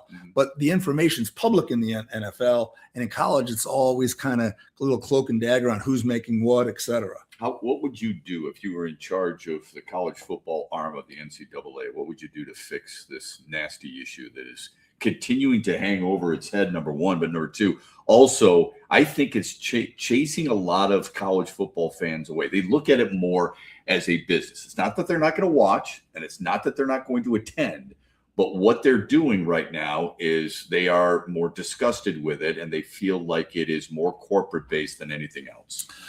Well, I think that there's got to be some level of collective bargaining. And I think it's very difficult because you're dealing with a number of different states and different state laws, and that's really been the hangup. But the aspect of having some level of a cap, even if it's 50 million, would be very effective. The other thing that's transpiring now is because the universities have 20 million to share with all of their athletes, roughly. Yeah. They also then are still reliant on all the donations from the donors, corporations, et cetera. So in many cases, you have outside influences really managing your program, if you will, from afar. Sure. And so it becomes very difficult from a athletic director perspective, head coach perspective, of how much leeway and power you give to those donations coming in. That's a great point. That they seem to be wanting more of a say in certain things. But on the other hand, don't they deserve that say, considering they're giving as much money as they are? I think they do. But if you think about the aspect of on a NFL roster, when people are drafted from the NFL, you have a hit rate of about 60%. And that's with much more evaluation than you do from high school. 60% for the entire draft? Yes, 60%. They'll actually contribute, et cetera. So you're still missing on 40%. And so I think that the big donors, when they give money, they like to funnel it to a particular sport. They may want to funnel it to a particular side of the ball or a particular position. And in some places, a particular player. A particular player. Now, the aspect of the return on the investment, well, let me tell you something. A vast majority of college football players end up having surgery. So people get injured. Mm-hmm. And so a lot of time the donor can't understand, I've got $5 million to this particular quarterback, and he hasn't played in 2 years. Well, that's because he hurt his elbow and hurt his shoulder, and he's got a bad knee, et cetera. And so I think that that's very challenging. If all of a sudden my return on investment is almost zero. Yeah, you get that situation, I think, I bet you on a pretty regular basis right now in college athletics. And at some point, how much more can you keep asking them of dipping into their pockets and paying for this? Yeah, I don't know if it's sustainable. I talked to some of my friends who are in that position, and you kind of sour after a few years if things aren't absolutely successful. But the aspect of also from a player perspective is who should get all the money. Obviously, any of the Big Ten teams or SEC teams, the gate is going to be $8 to $10 million per game. Plus the TV revenue, right around 70 million. There's around 140 million. Who should get that money? Yeah. The coaches, the administrators, the general fund of the university. Really, the players are only getting 15 to 20% of that. Well, not only that, I mean, how do we know that the third string tailback is more financially important to the university than the number one center on a hockey team? But because football is basically king at just about every school, outside of maybe UConn, who knows? Sure. And maybe in North Carolina for men's basketball. But because of that, I mean, we automatically assume that player is going to deserve more than, an All-American baseball player that doesn't drive revenue. Absolutely. And I think that's really a big challenge for the athletic department administration of how you divvy up that money and what is important. I know one Big Ten school who pays over $300,000 for the punter, snapper, and kicker. So, is that as important as, the fifth wide receiver?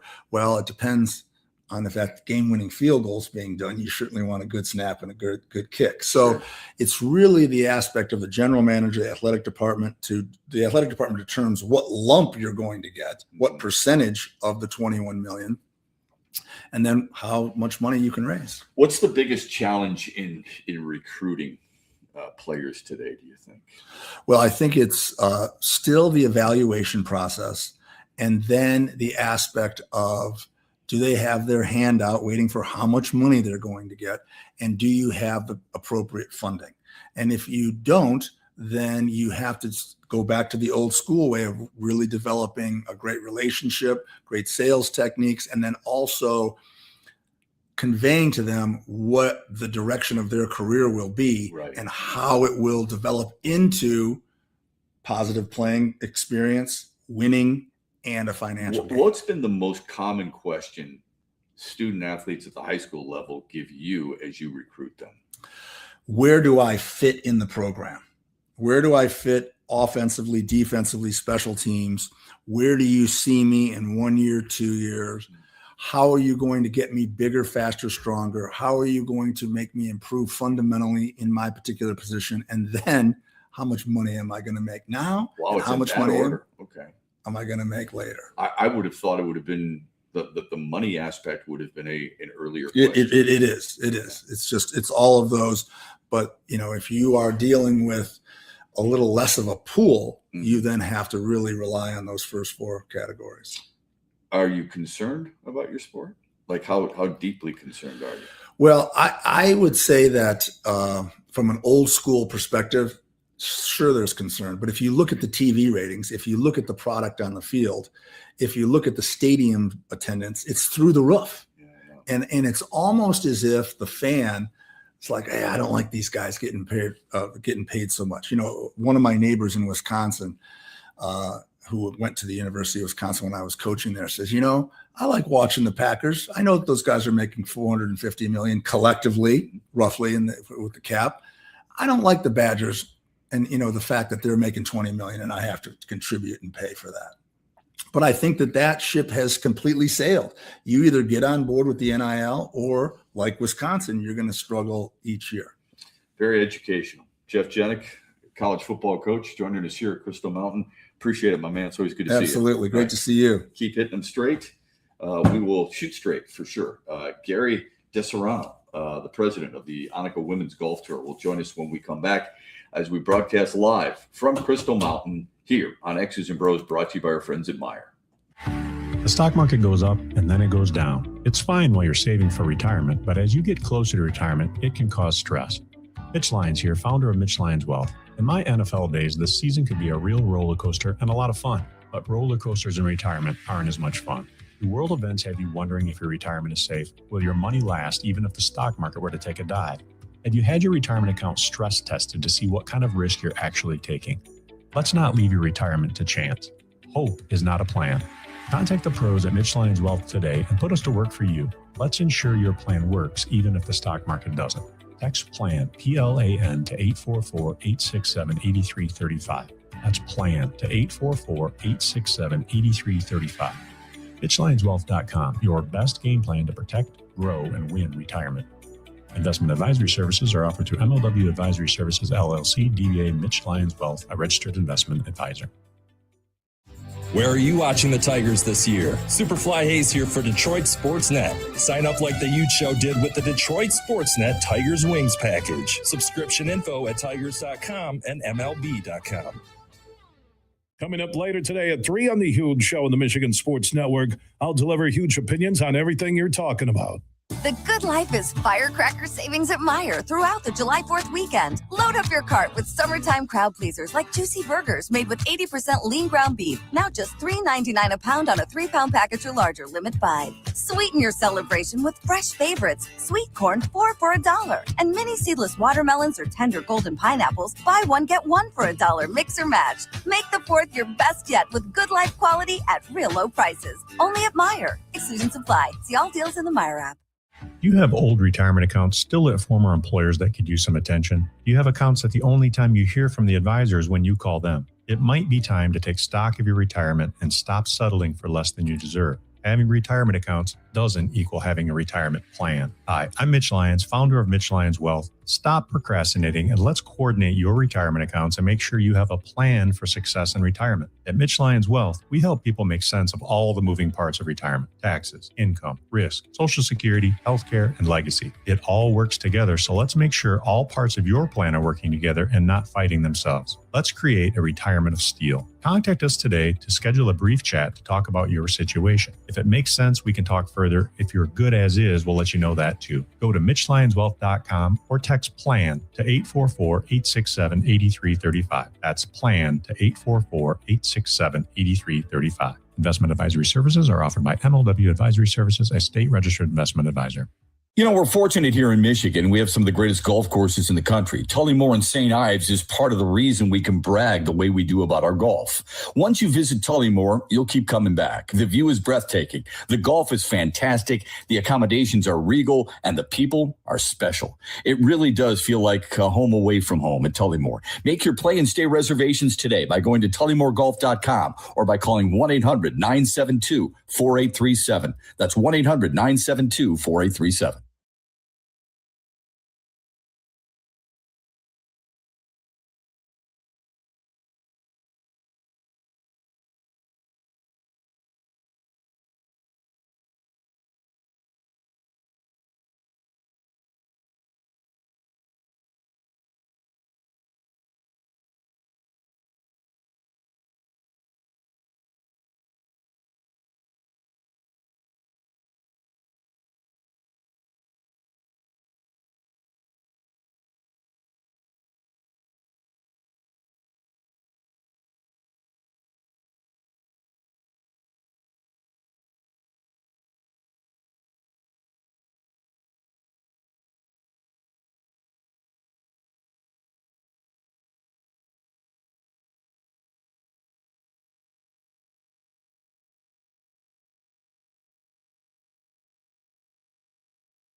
We're live at Crystal Mountain. It's just a beautiful place. Very comfortable and easy, and the people here are fantastic. Gary DiSerrano is the president of the Annika Women's Golf All Pro Tour. Big baseball fan, too, I might add. He and I were watching the highlight of Juan Soto and his lollygagging in left field that allowed George Springer a Little League inside the park home run in the Blue Jays win over the Mets. But we're here to talk a little golf. Good to have you. Thanks for stopping by. Oh, appreciate it. You look comfortable. You look at ease. That can't be easy on the first day of a tournament. Why? Tell us first about the tournament. Tell people what this tournament is all about and what the tour is all about.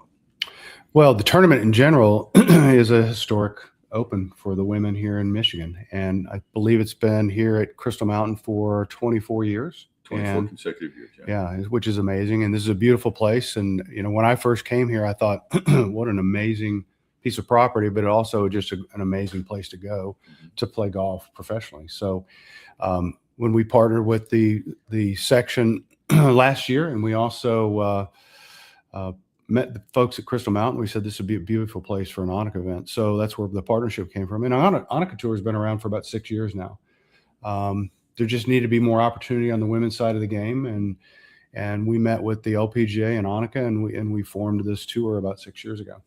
Where do the women go from this tour? What's the end game? Well, it's a natural progression. They start here out of college, and then they go to the Epson Tour, and then they go to the LPGA Tour. Fortunately, there is a little bit of access directly to the LPGA Tour, so some of our players have gone directly to the LPGA Tour. But that's a natural progression in learning as a professional. How many events do you have per season, and where are they playing? All over the country, I would guess. We're in 11 states. 11 states, and we have 13 events. We usually begin right at the end of March, and then when qualifying school begins for LPGA, which is mid-September, we're conclude there. How many do you have in the state of Michigan? We have one. Okay, so this is it. This is it, yeah. What do you like most about this stop on your tour? Well, the region's very, very pretty, and the weather, normally we're in the Southwest, so the weather's usually really, really warm. It's warm this week, but it's pretty common for us to deal with this kind of weather. But it's really pretty. It's a different type of golf courses. That's the great thing about professional golf is most golfers generally play the same type of golf course in their hometown. And as a professional golfer, you've got to get used to different regions, different climates, different golf courses, different grasses. And here, there's quite a few different grasses than normal. When's the first time you came to Northern Michigan? What was the original thought you had about the state? And then how did this area possibly change your mind? I think I always had a positive impression of Michigan. Everybody that I've ever met from Michigan was very kind and very nice. But you never know how beautiful it is until you actually come here. So, and then when I did visit, I was like, this is just amazing. We're definitely going to host a tournament up here. We'd like to do a couple more, to be honest. Wow. What's the feedback you've gotten from your staff and from the ladies who have played here in the past? Well, the ladies who played here in the past, when they heard that we were partnering with the section into making an official Annika tournament, they were very excited about it because they knew there was great potential with this tournament in the golf course. But the golf course in particular, for the players that have never been here, they've just said it's beautiful. So this has been around, as you said, for about 6 years. Why did you feel there was a need for something like this? I didn't know, but we had some young ladies caddying for their boyfriends. We've been running men's events for 30 plus years.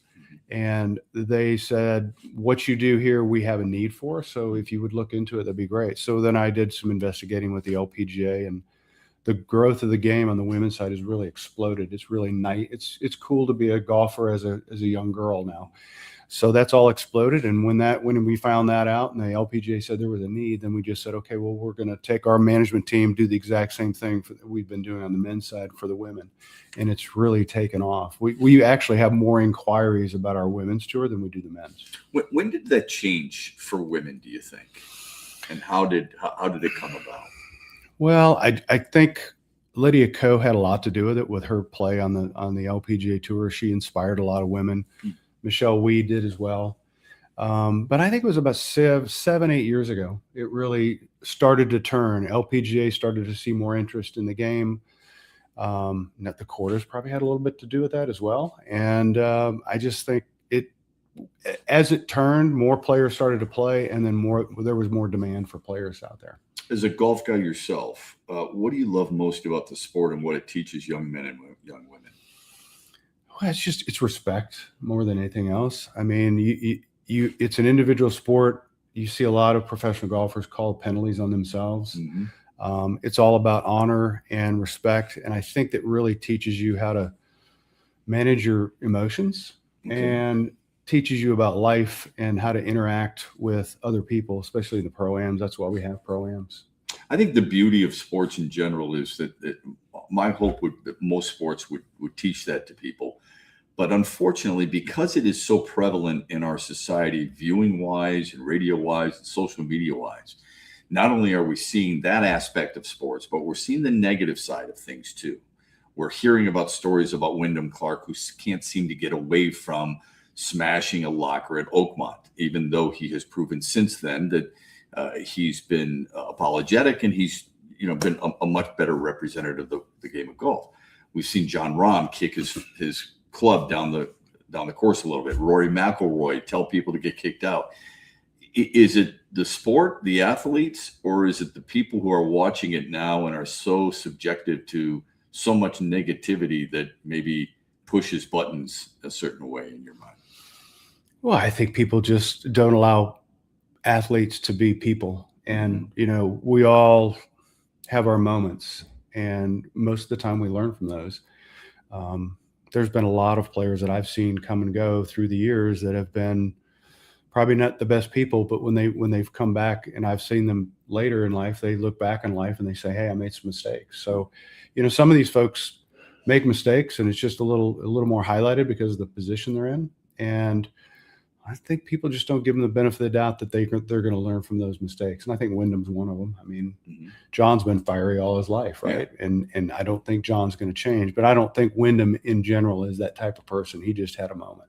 What's the message you oftentimes give to the people on your tour that you think is most important as they move forward?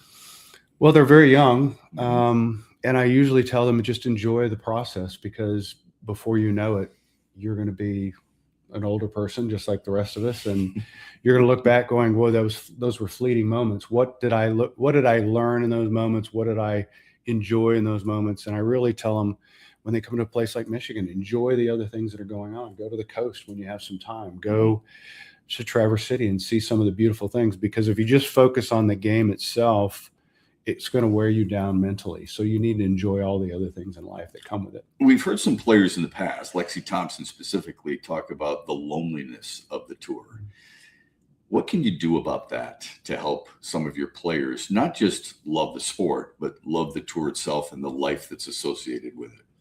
Well, we're a family-owned business, so we really treat the players as if they're family themselves, and we try to make them feel like this is their second home. I think most of them have told us that they feel comfortable here and it's friendly here, because as you move up and matriculate up to the majors, it's different. It's a job, and it becomes a little different. So we try to get them to enjoy it as much here, because we know by the time they get there, they're going to have entourages and teams and all of that, and it becomes a little more difficult to enjoy it as much. But you got to find a way to do that. So we try to make them feel at home here. And it seems to work.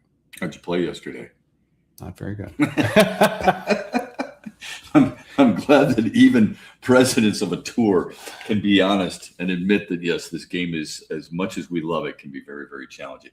Gary, keep up the great work, man. Appreciate the time. Thank you. It's great to have you part of our broadcast here this morning from Crystal Mountain. It's an exciting event. It really is. And what I love most is the opportunity to showcase the people and the area. And Gary has grown to love it and will continue to do so. We'll take a quick time out. When we come back, Kevin Helm will join us here as we broadcast live from Crystal Mountain. It is a very special day as we look forward to this Annika Golf All-Pro Tour, Women's Golf All-Pro Tour, taking place here at Crystal Mountain. 24 straight years that it's happened, and a lot of them enjoying themselves just like we are here on a Tuesday morning, brought to you by Soaring Eagle Casino and Resort. in the Den. It's a new day to celebrate and be free. It's a new day full of action and excitement because it's a new day for winning.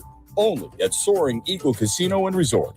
Soaring Eagle Casino and Resort, your getaway reimagined. This is Matt Shepard. While the discussion around Tarek Skubal's situation dominates the Tigers trade conversation, don't sleep on Casey Mize. Not that the Tigers fans should want him moved, but he's an appealing piece for any team wanting a top-end rotation arm at the deadline. Mize was dominant Monday night, tossing 7 spectacular shutout innings in the Bronx, allowing only a leadoff double in the third and striking out a season-best 10. It's the first time he's lasted 7 or more since July 5th of a year ago, and first time he's punched out 10 in his last 18 starts. If Mize had the qualifying numbers, he'd be top 15 in baseball in ERA and a whip that would rank in the top 20 in all of baseball. His injury issues have been a legitimate concern, but his talent and pitch mix have been proven to be real. Make sure you listen weekly to our Moving Ferris Forward interviews with Ferris President Bill Pink and other leaders who are moving Ferris forward. Find out more about Big Rapids and Ferris and what they have to offer at ferris.edu. The good life is firecracker savings at Meijer throughout the July 4th weekend. Load up your cart with summertime crowd pleasers like juicy burgers made with 80% lean ground beef. Now just $3.99 a pound on a 3-pound package or larger, limit 5. Sweeten your celebration with fresh favorites. Sweet corn, 4 for $1. And mini seedless watermelons or tender golden pineapples, buy one, get one for $1. Mix or match. Make the 4th your best yet with good life quality at real low prices. Only at Meijer. Exclusions apply. See all deals in the Meijer app. Where are you watching the Tigers this year? Superfly Hayes here for Detroit Sports Net. Sign up like the Huge Show did with the Detroit Sports Net Tigers Wings package. Subscription info at tigers.com and MLB.com. What's up, Michigan? You're listening to Shep. Don't forget the Huge Show later today at 3 on the Michigan Sports Network.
Okay, 18 after the hour. Welcome back on this Tuesday morning. We are live at Crystal Mountain, brought to you by Soaring Eagle Casino and Resort. We have been busy talking with a lot of influential people here, and not many more influential than Jordan Young, who is the director of golf operations for Game Above, who is the title sponsor here for this beautiful event.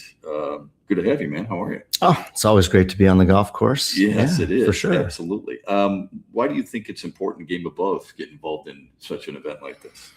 Well, I think first of all, it's in Michigan, and we're Michigan based. It is golf. It is women's golf, which we're pretty, excited about. We're thriving in that space right now with Eastern Michigan and with some, a few other things going on. But yeah, we're excited to be here. Crystal Mountain. It's been a long time since I've been here. Yeah. I think it was probably 2000 or maybe 1999. I was reminiscing driving down the range last night. I said, I think I've played here once before. And it was back in the Pro Assistants. Actually, we won the event. It was at Arcadian here with Steve Horvat. Maybe nobody knows who Steve Horvat is, but he was a longtime pro at Grozeal. And many know his son, Grant Horvat, who's pretty popular now. So you and I both know him. Full circle. But yeah, that was the last time I was here. So a lot's changed, but it's a nice place. People are friendly. It's been a successful Pro-Am day. Thank you for being here yourself to announce and welcome everybody. But yeah, it's going to be pretty cool. What has changed in women's golf over the last, what do you want to take, 10 years? Well, that's a good question. I mean, what's changed? I think the players have gotten better. I think the younger players have gotten better. But in the end, it's still tough to turn professional. It's still tough to compete at a really high level. I think the purses have gotten a little bit better. That's good. I think with Liv and the PGA Tour doing their little dance, the women have benefited. And yeah, it's nice to see their purses get better, and they need to have a voice as well. And I think they're starting to get one. You know what it's like to be a professional golfer. You played on the Canadian Tour, right? And yeah, and very I tried. Successful. Well, what's the challenge? What don't we as recreational golfers and muckers out there on the golf course every single day, what don't we recognize and realize as much as we should? Well, at Game Above, we manage and sponsor a bunch of professional players, and they're very successful, but they're fringe players, and we're trying to give them a chance to punch through. And I think the financial support is huge to them. They don't have to worry about it. Sarah White's playing here this week. She's a past winner of this event. And, we were talking at the Epson event a couple of weeks ago, what it really costs to operate for a week.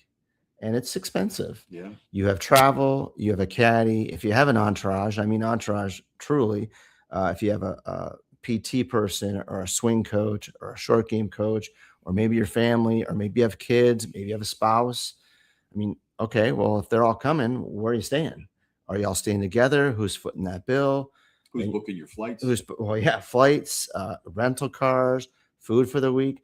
So, you add all that up, it could be as much as $4,000 a week. Well, you have to a winner here. Well, I don't know what the purse actually is, but it's going to be probably $9,000 or $10,000 if you win, maybe $8,000. So that's at this event. Last week, I think, was $250,000 purse at the Epson event. I'm sorry, 2 weeks ago. It was a bigger payday. It was probably around $35,000. That's if you win. But only one person wins. And a lot of people finish 30th, 40th, or miss the cut. It's not easy, and it's a year-round battle. And kudos to those out here trying. And I've done it, and I saw my path another way. But I still play and compete, and I love it. It's getting on the tour is one thing. Staying on the tour is completely different. How do you stay consistent in the world of golf enough to make it a living? Well, I always have a saying, and a lot of my students know this, is there's no such word as consistency in golf. It doesn't exist. So don't chase it. You'll never find it. You have to be a chameleon. So professional golfers, not everybody is a Tiger, a Rory, a Scheffler. Guys will play well for 3 week span if they're lucky for the whole year. Girls too.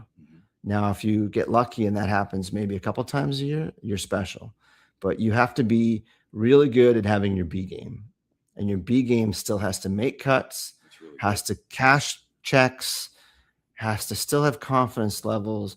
I mean, it just like you're a baseball guy. Win, well, always split or get that series win, even if you're not playing well. What blows my mind is like a lot of us can go out and play a decent 9 holes, or maybe even a good day, have a good 18. Yeah. These people have to do it day in and day out. They've got to do it Thursday, Friday, Saturday, Sunday. This tournament isn't Thursday, Friday, Saturday, Sunday, but still, you get the point. 3-day event. Yeah, it's still a 3-day event. Putting 3 rounds together is incredibly challenging, even if it's the same place you're playing. Yeah, I mean, a lot of things can happen, right? Weather. I mean, we had an instance last week where Brett White was tied for 5th. Corn Ferry, Josh Anderson was leading the America's Tour event, shot 8 under the first day. Sarah White was 13 under with 4 holes to go and won off the lead at the Epsom event up at Sweetgrass. And all found a different path to finish their week. Unfortunately, they turned to the downside a little bit, but Josh had to play 4 rounds over 5 days. And eventually, the last day, he ended up shooting 73 and bumped down from first to mid-teens or 20th. Stuff happens. Days change. You could be out there all day trying to finish your round. I mean, because of weather. And, you know, you sit around for 3-4 hours. Metabolism changes a little bit. You get a little tired. Look at the weather and the bugs out here right now, right? I mean, it was 90 plus and humidity was about 2,000% yesterday. I mean, my eyes were drooling, right? Yeah, it's not easy, but hey, we all chose to do this, and you know, it's a challenge. What do you like that the Annika Women's Golf All Pro Tour stops here at Crystal Mountain and has done it consistently? Well, I mean, longtime supporters of Coca-Cola, right? 24 years to kind of keep this event and the Michigan PGA going with the Women's Open. And now the partnership with Annika and Gary and obviously Kevin does a great job in Crystal Mountain together. I think it's a really great partnership, and certainly looking forward to the 25th anniversary next year. That would be pretty special. So, yeah, I mean, Annika's great. I grew up watching her playing and met her a few times. She's just a special person. I'm glad she's doing something for the Women's All Pro Tour. Gary's doing a great job, and hopefully we can have more partnerships with him going forward. Where does Game Above's golf interest stem from, and what's the future lie within the company in that sport? Well, we have a lot of different golf interests. I played golf at Eastern from 90 to 94. Then I helped coach with Bruce Cunningham a little bit on and off for 12 years. I think from there, when we started Game Above with Mr. Keith Stone, and then started to take on former players and sponsor for maybe 20 years going back. And that's changed into, investing in companies like a McLaren Golf, like a Golf Traveler, like Chipped, like Platform. Those are innovative companies. And then to give back the youth with Midnight Golf, with First Tee Greater Detroit, those type initiatives in the community and getting youth out there to try to play golf, grow the game. And then, getting in with Eastern Michigan and the men's and women's team, we saw a huge success this year. And their facility. I mean, it's an ecosystem, right? Our golf space is big. Our chairman's a very avid golfer. He likes to travel and play all over the world. He's passionate about girls golf. He's passionate about Eastern Michigan. And so we're in that space, and I'm just lucky to be a part of it and help organize and run a lot of things. And it's been a lot of fun. It's a cool sponsorship, and it's great that you're here and representing Game Above, but also representing the game of golf, because I know how much you love it. Thanks for the time. Appreciate it. Thanks, Matt. All right. Thanks so much. He is the director of golf operations for Game Above, title sponsor here at this tournament here at Crystal Mountain. When we come back, we'll talk with Kevin Helm. He's executive director of the Michigan PGA, and how golf continues to thrive in our wonderful state, brought to you by Soaring Eagle Casino and Resort. Huge cheer for the Carmody brothers and all the Buffalo Wild Wings locations in Michigan. They have some huge deals happening every week. Buy one boneless wing, get one free every Thursday. They also have their bottomless appetizers. Groups can get bottomless apps starting at $9.99, and they also have the Pick 6 meal for two. Get 2 entrees, 2 sides, and 2 drinks starting at $19.99. That's happening at all Buffalo Wild Wings locations in Michigan. Huge deals every week. The good life is firecracker savings at Meijer throughout the July 4th weekend. Load up your cart with summertime crowd pleasers like juicy burgers made with 80% lean ground beef. Now just $3.99 a pound on a 3-pound package or larger, limit 5. Sweeten your celebration with fresh favorites. Sweet corn, 4 for $1. And mini seedless watermelons or tender golden pineapples, buy one, get one for $1. Mix or match. Make the 4th your best yet with good life quality at real low prices. Only at Meijer. Exclusions apply. See all deals in the Meijer app. Huge here for the incredible Crystal Mountain Resort in Thompsonville, Michigan. If you've never experienced the mountain, it's unbelievable. They offer up 36 holes of championship golf, Betsy Valley, Mountain Ridge, accommodations, a ton of choices. Go to crystalmountain.com, see everything for yourself. One of the top spas in America. They can handle businesses, small groups, big groups, your buddies, the ladies, and more. Book your getaway now at crystalmountain.com. That's crystalmountain.com. Farrah's Coffee has been family owned and operated for over 100 years. Its popular Den Blend and Dark Roast is more than coffee and more than the official coffee of the Detroit Lions. It's a call to rise. Farrah's Coffee and the Lions are the perfect match. They embrace those who show up early, cheer loud, and never back down. Den Blend is perfectly roasted in Grand Rapids and provides the ultimate fuel for fans who wake up and roar. Whether you're tailgating at the game or cheering from your couch, Den Blend is your go-to coffee for your game day ritual. What's up, Michigan? You're listening to my good friend Shep. The Huge Show is coming up later today at 3, right here on the Michigan Sports Network.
Welcome back here. We are live at Crystal Mountain. They're about ready to get rolling here on the first day of the Annika Women's Golf All Pro Tour. Couldn't do this without Kevin Helm. He's the executive director of the Michigan PGA. He joins us here on X's and Bros. Kev, great to have you. Got your coffee. You're ready for what has been a very busy week so far, and it's going to be a busy week the rest of the week, right? Long, busy week, hot week. Yeah. I think we have probably record temperatures for this time of year, but great week. We're so excited to be here at Crystal Mountain for 24 years in a row now. Yeah. Amazing partnership with them, hosting the Women's Open. And then obviously the new partnership with Game Above and Coca-Cola, their support, and then the Annika Women's All Pro Tour. There's a lot of new things, a lot of new excitement around the event, which is awesome. Kev, golf is so big in our state. You know that better than anybody, but I think people are unaware of the number of tournaments that are held in our state. Educate our audience a little bit on that and how busy you guys are on a regular basis. Yeah. Tournament season keeps us busy for sure. Michigan PGA, we run a lot of events for not only our Michigan PGA professionals, but then we run all the state opens, the men's open, the senior open, the women's open, like we're at here this week. We do that. And then we run the qualifying events for the tour events. For the Rocket Classic, we run the pre-qualifiers and the Monday qualifier. Allied Challenge, same thing. We run the qualifying to qualify players for that. So we're busy, and then we're just one of the allied associations. The Golf Association of Michigan runs a ton of events. In fact, when I left our office to come up here, the Michigan Amateur was kicking off at Eagle Eye, right where our office is. So there's a ton of tournament golf in Michigan. We're blessed to have great courses and great tournament programs for all the players to kind of hone their skills. How big is your staff, and how long does it take you guys to get ready for a season? Not big enough. We're lean and mean. So we have, like 8 full-time staff, and then we'll have a few seasonal, interns and a fellow help us through the busy season to help with not only our tournaments, but then we have a foundation where we have a lot of activity, junior events, PGA Hope, a program for veterans. Drive, chip, and putt programs, PGA Junior League. So we're on the go during the season. So we're very busy. Our staff does a great job. Fortunately, I kind of hire good people. We kind of set the expectations, and then we kind of all divide and conquer. So fortunately, we have a great staff that goes and does a good job staying on top of all the events. Is golf from the Michigan PGA standpoint? Is golf in the state of Michigan where you want it to be? If it's not, where do you want to get to, and how do you get there?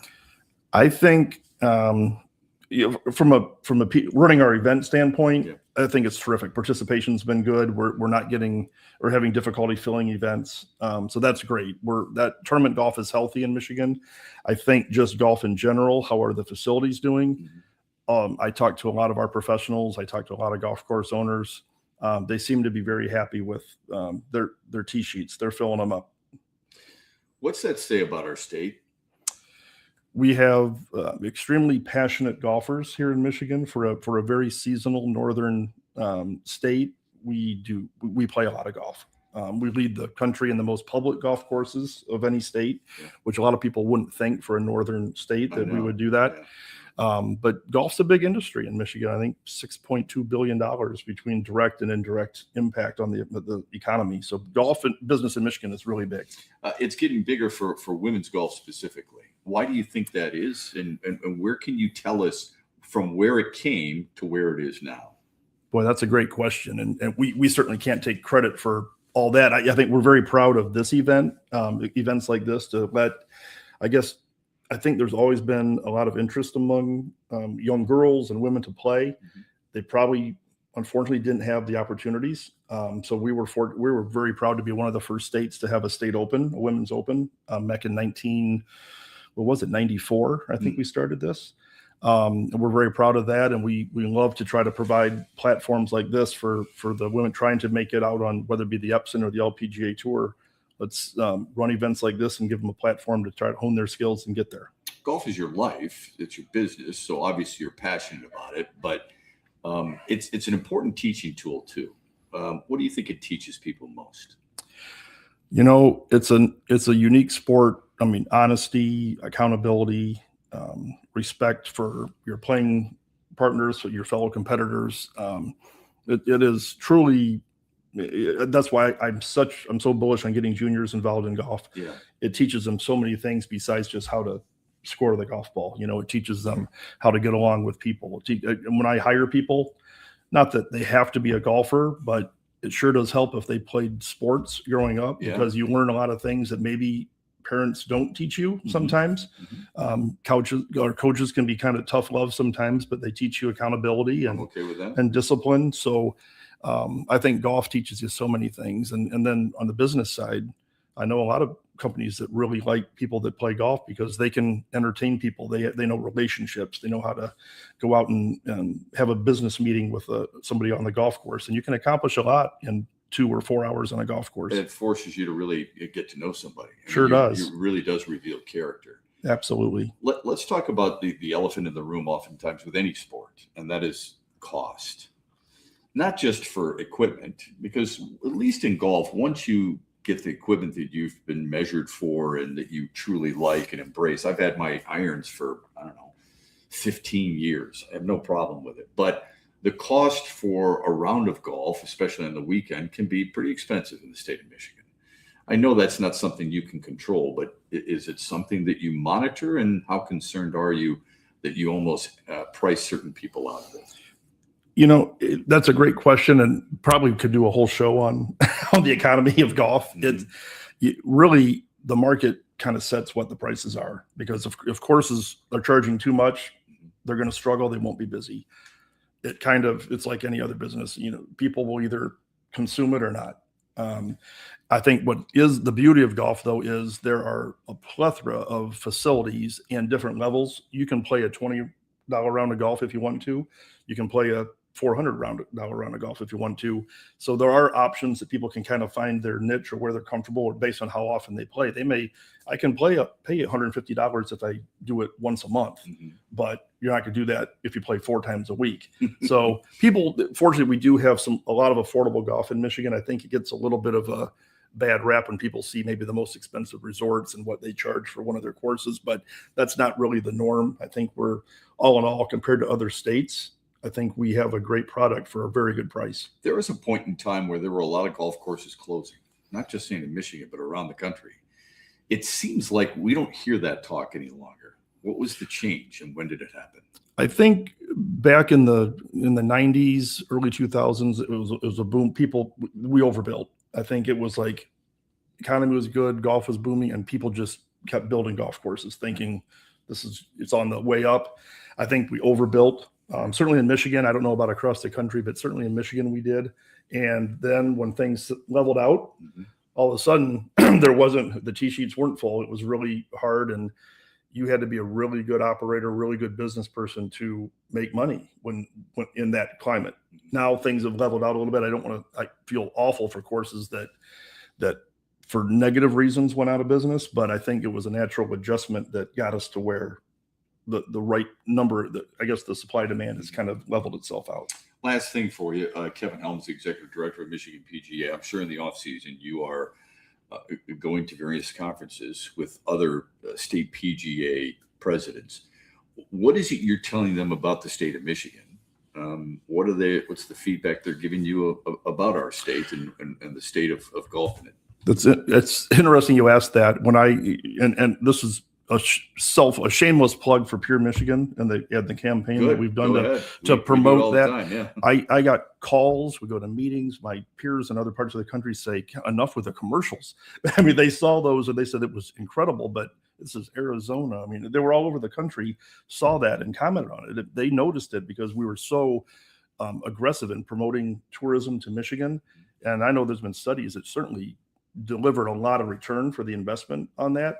But, typical, so it comes up and there's challenges to continue to fund that. I hope we can continue that program and get it going again, because it certainly showcased Michigan, not just golf courses, but the whole state and the tourism and all the beautiful things we have here. And my counterparts around the country took note of that. What do you tell them, though? Because here's what oftentimes I get. Players will come to Detroit, obviously, and then they won't know a whole lot about our state other than probably Detroit in general, or the Metro Detroit area. And what I tell coaches and players, when you have the moment, go to Northern Michigan. And I said, and if you love golf, believe it or not, I mean, you can talk about Florida, you can talk about California, you can talk about Texas all you want. This is the golf mecca. Do you think we're selling that aspect appropriately? And it sure seems like we are. And what is it you're telling people about our state in that regard? It's special. And again, I think the quality of golf for the price, even though some people say, oh, it's $200 to play this golf course or whatever. You go to other states, it's $400. I mean, we have a great product for the price here. And I have peers from Texas that they've come up here in the summer and they were blown away about what Northern Michigan, the product, the weather. They said, well, I see what you've been talking about. I said, I was blown away with the turf you have up here, the different grasses we have compared to down south. Sure. It's a great place for people to get out of the heat and come north and enjoy it. And once they do, I know a lot of the resorts up here, homeowners, like people that get a second home, a lot of people from St. Louis, Dallas, Carolinas, Georgia. The more we can get them up here, I think that's just going to continue because they discover what a great place it is to live and play golf. All it takes is once and you're hooked. You're a busy man, but we appreciate the time. Kevin, great to be with you. Thank you very much for having us. Thanks for promoting golf and for being here this week. Absolutely. We love it. We're calling it our golf tour because we've been all over the place. We've been to Boyne. Yesterday we were at Watermark. We're at Crystal Mountain here today. It's great stuff. Kevin Helm, the executive director of Michigan PGA. All right, let's shift gears just a little bit. We got to get to our final results of our poll question from yesterday. We also have a daily wager that we're getting ready to deal with here. It's brought to you by Soaring Eagle Casino and Resort. Here's what we asked you yesterday. The Mitch Lineswell poll question of the day. We'll zero in on this camera a little bit more. Are you convinced the Tigers should sell now? Interesting time to have that question, considering how well Casey Mize did yesterday in his start. 10 strikeouts, 7 strong innings, surrendered 1 hit. It was a leadoff double in the third. When people are talking about this, look, we've said this kind of for a while now, and I'm seeing on social media more people are jumping on board with it, but we've said it for a while. Don't sell anybody else short on this team who might be available at the trade deadline. You may be talking about Tarek Skubal a lot, and I understand why, but there are plenty of other players that other teams would want, and Casey Mize is one of them. Gleyber Torres, when healthy, might be one of them. Jack Flaherty and the way he's pitched recently might be a back-end rotation type of guy, right? So those are all possibilities. Are you convinced the Tigers should sell now? That's the Mitch Lineswell poll question. Andy, what were the results? We had 88% of people say yes. So people are definitely thinking they should be selling. There's no question about that. That's a good one. And our Mitch Lineswell poll question today, do you agree that the Lions should have released Terry and Arnold? Yes or no? We're trying to keep it as simple as possible. The Lions, as you know, did release the 23-year-old cornerback. One thing we did not mention in terms of the sports update, the Pistons have re-signed Kevin Huerter to a 3-year, $27 million deal. And former Piston Malik Beasley has been indicted on federal charges of gambling related to a sports betting scheme. My goodness, man. I mean, I'm going to be honest with you, Andy. I avoided that because of the negativity that we've had associated with so many of our sports updates. It's real, but we don't need, I didn't necessarily want to dwell on it. Terry and Arnold, Malik Beasley, the Jalen Duren situation, reportedly ready to test free agency, talking to Sacramento, paving the way for a sign and trade. Okay. If people feel like I only want guys who want to be here, you may run into some trouble with that. Number one, it's a reason why a lot of people didn't want Kawhi Leonard. He doesn't want to sign a long-term deal. Fine. Okay. Forget Kawhi Leonard. I didn't want him anyway because I'm not sure how much from a health standpoint he's going to be available. But if that's Jalen Duren's position and he wants to go to Sacramento, for God's sake, of all places, you're going to go to the Sacramento. Yeah, Sacramento was the craziest part about that. Yeah, fine. If you can do a sign and trade and Detroit gets Domantas Sabonis, I would be okay with that. I would be just fine with that one. Yep. No question about it. The question really is how the Pistons kind of observe this situation. Because of the gap between them and Duren, what are the chances that he stays here? Okay. I hope Trajan Langdon holds firm and stays responsible.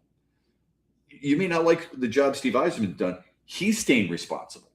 You are not getting this guy who we've put so much work, blood, sweat, and equity into without giving us something that can immediately help us. So I give them a lot of credit in that regard. Let's get to the Daily Wager. It's brought to you by our friends at Soaring Eagle Casino and Resort and their sportsbook Ascend. Check that out today. It'd be a good place to watch the Tigers game tonight. Some soccer games that take place tonight, and Team USA is back on the pitch, if you will, tomorrow. What is the Daily Wager so far here tonight? Oh, Friday was the last one that I did. I did Isak Paredes just to get one hit, and he did that. So that one did hit. We did have a winning week last week. He also had, 5 RBIs throughout the series. I think he totaled 6 hits. So, yeah, he seems to always – including a home run to left. Yeah, he seems to always have his way against the team that traded him. I'm going tonight with Tarek Skubal to get to 8 strikeouts against the Yankees. It's him against Schlittler, so that's a pretty good matchup in general. But his last 2 games, he's hit that mark. I feel like he's last game, even though he gave the home runs, he was still getting a lot of swing and miss, and I think that continues tonight. Yeah, Cam Schlittler's been pretty damn good. This will be a hell of a matchup. Seriously, it's a good one to watch, no doubt, if you get the chance. Yeah. When we were bringing up the Sabonis thing, because you and I both said, hey, that's a guy we would take. He's led the league in rebounds 3 straight seasons, not this year, but at one point. He shoots 34% from 3. Okay. So he's in career average wise, he's 16, 11, and 5 assists. He's a playmaker who can stretch you and bring some bigs out. I would have no problem. He's one of those guys I wanted Detroit to trade for 2 years ago. Yeah, I think it would help their scheme so much. I think the one question is, I don't know if you have the stats in front of you, but it's games played for him. I think he's had some injury problems, and that's been the one thing with him. And I get that. And I'm not suggesting that he's not a guy who doesn't get injured. There are plenty of people in sports in general who you and I have wanted who have a tendency to get injured. Okay, not Marcus Davenport. I'm just talking about some other ones. Right. Domantas Sabonis, this past year, 19 games. Year before, 70, 82, 79. You tell me what's wrong with that. No, that's way better than I thought, to be honest with you. So his rookie year, he played 81. He has never played fewer than 62 games until this past season. Now, 62 shouldn't be the benchmark. You and I both agree with that. But would you say 70 is a good benchmark? I think it would be. Okay. Yeah. So 1, 2, 3, 4, 5, 6. 6 times he's played 70 or more in the 10 years he's played in the NBA, and no fewer than 62 until this past season. I think he's a really good player. You'll never call him a great player, but he's going to be an all-star, and he's going to help your team in a lot of different ways. I'd take him every single day of the week. I think he's a really good player. Last year, he averaged 16 and 11. Year before, 19 and 14. But he's doing it in a different way, and he's doing it with a threat that Duren can't give you. So I'd be okay with that. Thanks to everybody for helping us, including the great people here at Crystal Mountain. We appreciate the friendship and the partnership that we have with the Huge Show and with our show here at Crystal Mountain. We'll be back with you tomorrow morning, 6 o'clock. Don't forget the Huge Show a little bit later on today from 3 until 7. Have a great rest of your Tuesday, everybody, and we'll talk to you tomorrow morning. In the Den. It's a new day to celebrate and be free. It's a new day full of action and excitement because it's a new day for winning. Only at Soaring Eagle Casino and Resort. Soaring Eagle Casino and Resort, your getaway reimagined. This is Matt Shepard. While the discussion around Tarek Skubal's situation dominates the Tigers trade conversation, don't sleep on Casey Mize. Not that the Tigers fans should want him moved, but he's an appealing piece for any team wanting a top-end rotation arm at the deadline. Mize was dominant Monday night, tossing 7 spectacular shutout innings in the Bronx, allowing only a leadoff double in the third and striking out a season-best 10. It's the first time he's lasted 7 or more since July 5th of a year